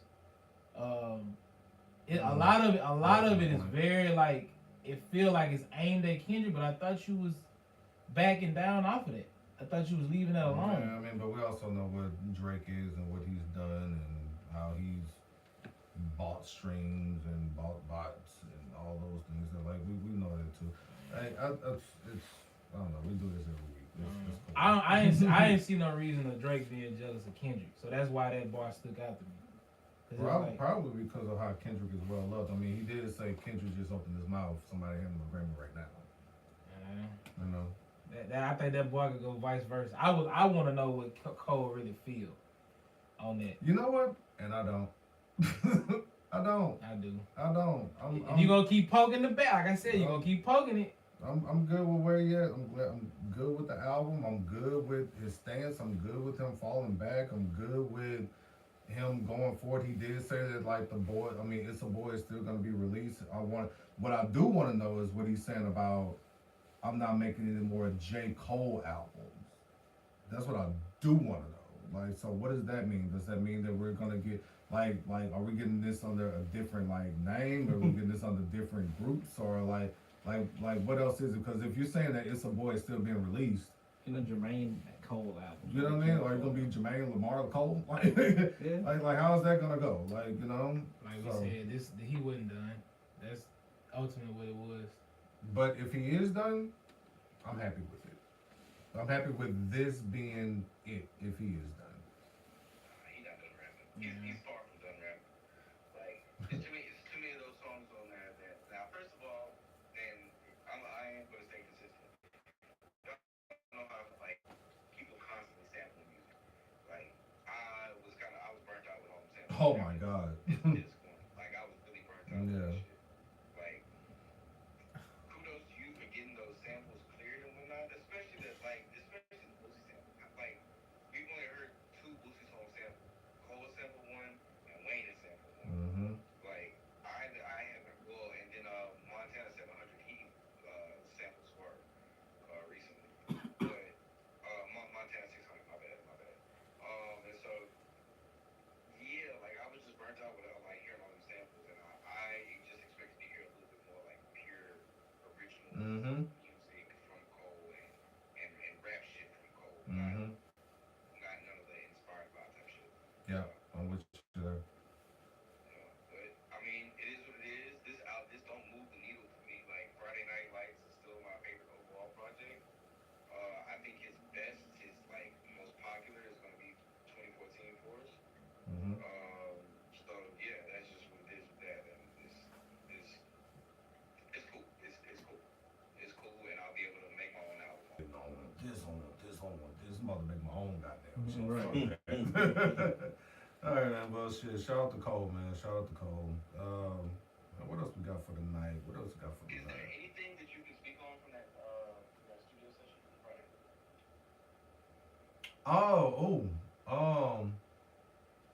Yeah. AJ's on the way. AJ's on the way. Remind me to send it to you after the show here. It's shout out my bro AJ, man. He's one of our local hometown heroes as far as music goes.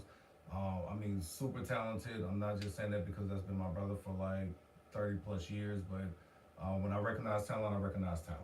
You know what I mean? And the shit that he got cooking with him and bars and K-Sam, like them niggas about to drop some shit, but something's supposed to be coming real soon. Like probably next week, real soon. He gonna kill me, but probably next week, real soon. You know what I'm saying? But yeah, man. Shout out to AJ Felton, man. He's on the way, bro. He's on the way back.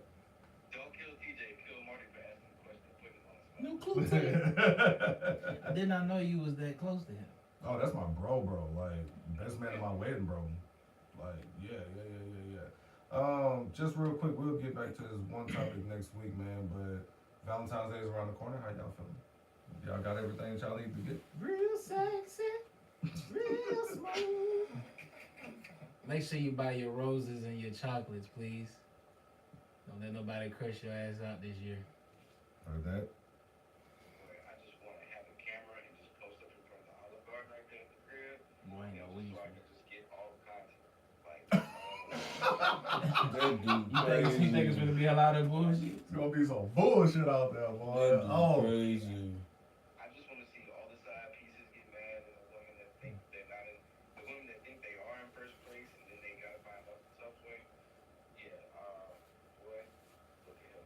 yeah. Well, if you go to Olive Garden, you setting yourself up to get caught. Sure, right. In Ellick, hell yeah, you supposed to move around. Right, everybody gonna be there. Them niggas already got reservations going. Bread, sticks, and the salad gonna be out by the time they get there. Yeah. I got my wife gifts already, so shout out to you. I said I wasn't gonna get your shit, but I'm a sucker, so it is what it is. Man, look, bro, you ain't the only one. Yeah, man. Yeah, man. I'm planning and plotting shit now. So been plotting shit. Shit. Man, I've been ready for Valentine's Day. I'm trying to plot now to get stuff together on days when she gonna be at work or what she gonna do. And look, man, I'm already plotting and planning. You know how I know Bug good nigga? Because I would have been like, this Super Bowl win was and everything. Boy, that's crazy. Yo, shit. That nigga trying to get fucked up. Yeah, you trying to get me beat the fuck up. Guess what? You still got a Super Bowl championship and I ain't got one. Fucker. Hey, man. I'm sorry, that's jealousy talking. That's all it is. Hey, man, I respect that, though. Anything else on y'all mind, heart, and spirits, man? I'm good. 50 Ti. Y'all want to talk about it? What about Yeah, 150. about the issue they have? Yeah, I mean, 150. Ti keep calling out 50 for the verses and he backing down. He pulling out other bullshit. Yeah. I don't think that'd be fair. I think T.I. win that. Man, I mean, it's gonna be a battle. I think T.I. win. Don't forget about the 50 hits. I got T.I. winning, but don't you know it's gonna be. It ain't easy. That ain't easy. if you had a score, what would How it many be? songs we get? 20. 20 songs. Ooh. You know what? I'm gonna go. Dang, it might be easy. I'm about to say I was gonna go. 14, 16. I was gonna go about 13-7. Ti. 14-6, ATL. I would say 12-8 to be like, but 12-8, but respectful. 13, yeah, but 13. I think 13-7. If we if they do their hits, and also well, forget even the way where they do that. But I think if they go ahead there with songs, I think T.I. songs will be you be like all verses. You be like, dang, he got them on something. On them. Why do I feel like a common battleground for this to take place? I hate how that just sounded like out of my mouth. But like if you had to do this versus somewhere, why do I feel like Miami is the place for this verse to happen? Miami is like the place where probably like most verses probably need to happen to be Yeah, kind of sure, not sure. really too biased. I do think that you get like the best of both when you go to Miami, regardless of who the fuck is out there. Yeah. Yeah, because you go into the verses event for the hits, and I want Yeah. the hits in a place that's Kind of neutral. Mm-hmm. I'm going T.I. Like, I love Fifth, but I'm going T.I. here. Like, I'll go T.I. fucking, I don't know. I'll be respectful with like 12-8, 11-9, somewhere in that area. I love Fifth, but the T.I. got too much shit. T.I. gonna punch him down with that second album. You know what I'm saying? He gonna punch him down. Like, I mean, come on, bro. And then 50 ain't got too many good features either. Like 50 got to mostly go off his stuff, which is good, and the G1 stuff is good, but like his features too, he ain't really got too many of them that's like really. Yeah, that's gonna stand up against Tip. Like, I Yeah, don't. because T.I. once he's done with the album stuff, and then he start doing the feature stuff, it's 50 don't have a swagger like us. no. Exactly. 50 got joints, but like Kevin said, he don't have a swag like that. Now when that 21 questions come on, Yeah, T.I. ain't got his arm. He don't have nothing for that. I mean, and when that mini man come on, yeah, with Mini Man, but that's when ASAP come on. And what you all putting up against 21 questions? What you mean? Let's get away? What you Oh mean? hell no! Hey, it's good. I mean, It's it's good. a good I song, love but Let's me Get too. Away. It Why don't you say- wanna? Okay, now. Hey, Nate Dogg, but you ain't nothing fucking Nah, with Nate Dogg. that Ain't 21 nothing questions fucking gonna with be Nate Dogg. 21 questions gonna be whatever slow song. Mini Man got to be the last song he played. Mini Man got to be your last song. That's literally 50 Cent probably best song. Yeah, it's hard as that. Yeah. Because he came through it too early. Because they were like, well, that's your heavy hitter. If he played Mini Man the last round, then Tip got to play What's Up? Yeah, I'm with that. Them gotta go against each other. Them the two songs I probably. don't know what Fifth gonna do against 24s. I ain't gonna hold he you. ain't got. Shit, he 24s, Fifth can pull out Hater to Love It. That would be a good round, but I'll still get up to 24s. Cause he ain't gonna have nothing sonically that wait, hold up. In the club? Hold up. And the club gotta be his last shit. I Get Money. Well, I Get Money. Well, Y'all, around that time, I'm thinking club shit. What do 50 got? He got the club? song, don't he? Got the... In the club? Oh, no, that's Nah, but it's like I'm tripping. No. That's what's that boy name that sound like him? Pop Smoke. Oh, you talking about I was like that. Damn. I was thinking about that. I was like, wait, Goni got that? No, man, that's Enterprise not. T tire, y'all. No, I got a 50. He gonna have, well, like, he gonna have some stuff that wouldn't probably got no answer for either though, but not too many. What does 50 play whenever T.I. plays I'm Illy? Ooh. He gotta play gangster after that. Oh yeah, what up? Wankster. Wankster? No, not Wankster. Oh, but you talking about what up, blood? Yeah, what up? What up, Yeah, he blood? gotta play that. What up, gangsta? Yeah. But he do got Wankster. He do got what T.I. got for Candy Shop? Long time, but he don't got it. Any of them damn songs I just mentioned. He can play the song with him and Rihanna. Oh, Live Your Life, Live your life. Dead and Gone. Forgot about Live Your Life. Oh, he got Blurred I Lines. think Candy Shop versus the one you said Like Let's Get Away. would be a Let's Get better. Away, Would be a yeah, better. Wanna. Yeah. Yeah. Mhm. Yeah, man. Top Back. He don't got nothing fucking with Top He Back. ain't got nothing to fuck with Top Back. Top Back gonna whoop his Front ass. Back. He ain't got nothing. Top Back. Front No. Back. No. Anything slab riding, he ain't got it. Car riding song. Not like that.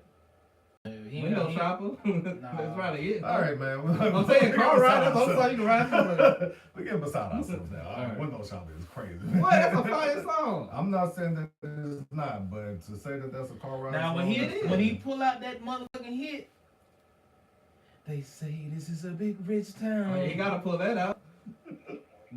That's the point. That's gonna be some Ja Rule. I mean some T.I. songs. Damn, he said Ja Rule. Ja Rule All might right, be. I Hey, told Ja Rule y'all, I might told be. y'all Enterprise T was tired. I think Ja Rule might have him in the verses too, but that's a topic for another day. Ja Rule might have 50 in the verses. Yeah. Oh wow. Shit, 2001 alone. When he did the Fat Joe, I'm like, if you took them same songs and put 50 songs against them, I'm like, it's gonna be. Yeah, it's gonna be. ride for me? I'm gonna have to go back and look at that. Okay. I'm gonna have to go look at that. Marty, take us out. Fellas, this has been an absolutely fantastic episode 92 of the Perspective Podcast. For my dog Book, holding down over there inside, and Black T. For my dog Marcus right there, holding down on his Mississippi shit. My dog Enterprise T over there in the blue on the couch, holding it down. And my dog Taj and Jamal, TJ, Carlton, Leroy. And I am your remote host, Marty. Podcast. Y'all know how I do. Like, subscribe, all that good shit.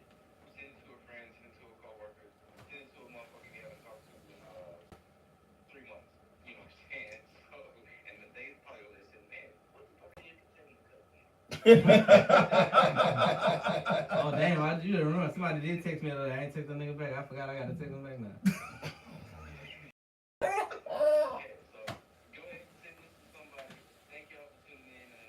Ooh, there you go, freshman. Yeah. It is. Man, we need to do another versus, bro. A real one. Like, just somebody, like,